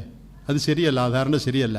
ഇതെല്ലാം അറിഞ്ഞിട്ടും എത്ര തകരാറ് പിടിച്ച കേസും സന്തോഷത്തോടെ മനസ്സോടെ കല്യാണം കഴിക്കുന്ന പല ആളുകളുണ്ട്. എനിക്കങ്ങനെയുള്ള ചിലരെ അറിയാം. ഏറ്റവും പ്രയാസകരമായ സാഹചര്യമാണെന്ന് അറിഞ്ഞിട്ടും അത് മുഴുവൻ മനസ്സിലാക്കിക്കൊണ്ട് അങ്ങനെയുള്ള ഒരു വിവാഹം കഴിച്ച് സന്തോഷമായിട്ട് ജീവിക്കുന്ന അനേക കുടുംബങ്ങൾ നമ്മുടെ മധ്യത്തിൽ തന്നെ ഉണ്ട്. ദയവ് ചെയ്ത് മറ്റുള്ളവരെ വഞ്ചിക്കരുത്. ഉള്ള കാര്യം പറയാതെ 10ാം ക്ലാസ്സേ പഠിച്ചിട്ടുള്ളൂ, പക്ഷേ BA പാസ്സായെന്ന് പറഞ്ഞ് നടക്കുന്ന കല്യാണങ്ങൾ വെറും ക്ലർക്കാ, പക്ഷേ അക്കൗണ്ടൻ്റ് ആണെന്ന് പറഞ്ഞ് നടക്കുന്ന കല്യാണങ്ങൾ, ഇങ്ങനെയുള്ള അനേക തട്ടിപ്പുകൾ, വഞ്ചനകൾ നമ്മുടെ മധ്യത്തിൽ നടക്കുന്നുണ്ട്. ഉള്ള കാര്യം മറച്ചുവെച്ച്, നുണ പറഞ്ഞ്, അത് ഫലിപ്പിച്ച്, കല്യാണം കഴിപ്പിച്ച് പിന്നീട് പ്രശ്നത്തിലായ പല കുടുംബങ്ങൾ നമ്മുടെ മധ്യത്തിലുണ്ട്. ദയവായിട്ട് ആരും അങ്ങനെ ചെയ്യരുത്. ആരും ആരെയും ചതിക്കരുത്. സത്യസന്ധമായി പറയാനുള്ള കാര്യങ്ങൾ പറഞ്ഞു മാത്രമേ ആ കാര്യങ്ങൾ ചെയ്യാനായിട്ട് പാടുള്ളൂ. ഞാൻ ഈ അടുത്ത സമയത്ത് ഇടപെട്ട ഒരു വിവാഹത്തിൽ, ഇവിടെയെങ്ങും ഉള്ളതല്ല, മറ്റൊരു സ്ഥലത്തുള്ളതാണ്. വിവാഹത്തിൽ ഈ പയ്യന് വേണ്ടത്ര സുഖമില്ലായിരുന്നു. എനിക്ക് നേരിട്ട് അറിഞ്ഞുകൂടാ, മാനസികമായിട്ട് സുഖമില്ലായിരുന്നു എന്നാണ് പറയുന്നത്. നേരത്തെ തന്നെ വിവാഹം കഴിച്ചു കഴിഞ്ഞാൽ ലക്ഷണങ്ങൾ പ്രത്യക്ഷപ്പെട്ടു. പെണ്ണിൻ്റെ വീട്ടുകാരത് ടേക്കപ്പ് ചെയ്തു. അപ്പോൾ അവർ പറഞ്ഞു അത് സീരിയസ് ആയ കാര്യമൊന്നുമല്ല, വെറുതെ ചെറിയ കാര്യങ്ങളേ ഉള്ളൂ, ഒന്നും കുഴപ്പമൊന്നുമില്ലെന്നൊക്കെ പറഞ്ഞു. പക്ഷേ പിന്നീട് അത് കൂടുതൽ വഷളായിത്തീർന്നു. ആ പെൺകുട്ടി ഇപ്പോൾ പറയുന്നത്, ഒരു മാനസിക രോഗം കൊണ്ട് എൻ്റെ ജീവിതകാലം മുഴുവൻ ജീവിക്കാൻ ഞാൻ ഉദ്ദേശിക്കുന്നില്ല, എനിക്ക് വിവാഹം വേണ്ട. ഞാനും അവരോട് ആ പെൺകുട്ടിയുടെ വീട്ടുകാരോട് സംസാരിച്ചു, മറ്റൊരു ദൈവദാസനെ സംസാരിച്ചു. പക്ഷേ അവർ വളരെ ഫേമായിട്ട് നിൽക്കുകയാണ്, ഞങ്ങൾക്കിത് വേണ്ട, ഇത് ഞങ്ങളെ മനഃപൂർവ്വം ചതിച്ചതാണ്. വിവാഹം കഴിഞ്ഞ് സംഭവിച്ചാൽ അത് വേറൊരു കാര്യം. ഈ ചതിയിൽ ഞങ്ങൾ തുടരണമെന്ന് ഞങ്ങൾ ഉദ്ദേശിക്കുന്നില്ല, അതുകൊണ്ട് വിവാഹം ഞങ്ങൾ മാറുകയാണ്. ഞാനും മറ്റൊരു സഹോദരനും അവരോട് സംസാരിച്ചിട്ടും അവർ വളരെ സ്റ്റേണായിട്ട് നിൽക്കുകയാണ്. ഇല്ല, ഞങ്ങൾ സമ്മതിക്കുകയില്ല, ഞങ്ങൾക്കിത് വേണ്ട. അപ്പം ഞാൻ പറയുന്നത്, അങ്ങനെയുള്ള അത് അവർ പറയുന്നത് ശരിയാണെന്നല്ല ഞാൻ പറഞ്ഞത്, പക്ഷേ അങ്ങനെയുള്ള സാഹചര്യങ്ങൾ അവോയ്ഡ് ചെയ്യണമെങ്കിൽ അതിന് മുൻപ് തന്നെ സത്യസന്ധമായി വേണം ഏർപ്പെടുവാൻ. പ്രിയപ്പെട്ടവരെ, നമ്മുടെ പൊതുവെയുള്ള ആത്മീക നിലവാരം ഉയരണം. സഭയിലെ വഴക്കുകൾ, നിസ്സാര കാര്യങ്ങൾക്ക് വേണ്ടി ആളുകൾ പിണങ്ങുന്നത്, ക്ഷമിക്കാതിരിക്കുന്നത്, അതെല്ലാം ഒഴിവാക്കണം. ഭൗതികമായ കാര്യങ്ങളുടെ പിന്നാലെയുള്ള പരക്കം പാച്ചൽ, അതെല്ലാം ഒഴിവാക്കണം. ആത്മീകമായ അന്തരീക്ഷത്തിൽ നമ്മുടെ കുഞ്ഞുങ്ങൾ വളർന്ന് സ്പിരിച്വൽ മെച്യൂരിറ്റി ഉള്ളവരായി അവർ തീരാനായിട്ടുള്ള സാഹചര്യം നാം ഉണ്ടാക്കണം. വിവാഹ ജീവിതം നയിക്കണമെങ്കിൽ സ്പിരിച്വൽ മെച്യൂരിറ്റി വേണം. ആത്മീയ പക്വതയുണ്ടെങ്കിലേ ക്ഷമിക്കാനും സഹിക്കാനും അഡ്ജസ്റ്റ് ചെയ്യാനും സാധിക്കുകയുള്ളൂ. ആ പക്വതയുള്ള സ്ഥാനത്തേക്ക് നമ്മുടെ ആൺകുട്ടികളെയും പെൺകുട്ടികളെയും നാം കൊണ്ടെത്തിക്കണമെങ്കിൽ നാം തന്നെ ഭക്തിജീവിതം നയിക്കുന്നവരായിരിക്കണം. നമ്മുടെ സഭയിൽ ഭിന്നതയും വഴക്കും ഉണ്ടാകരുത്. നാം മാതൃകയുള്ള ജീവിതം നയിക്കണം. അങ്ങനെയുള്ള അറ്റ്മോസ്ഫിയറിൽ ഈ കുഞ്ഞുങ്ങൾ വളർന്ന് ആത്മീയ പക്വതയുള്ളവരായി തീർന്ന് ജീവിതത്തിൽ പ്രക്ഷുബ്ധമായ അന്തരീക്ഷങ്ങളൊക്കെ വന്നാലും, പ്രയാസങ്ങൾ വന്നാലും, അതിനെ സമചിത്തതയോടെ കൈകാര്യം ചെയ്യാനുള്ള കഴിവും പ്രാപ്തിയും അവർക്ക് ലഭിക്കണം.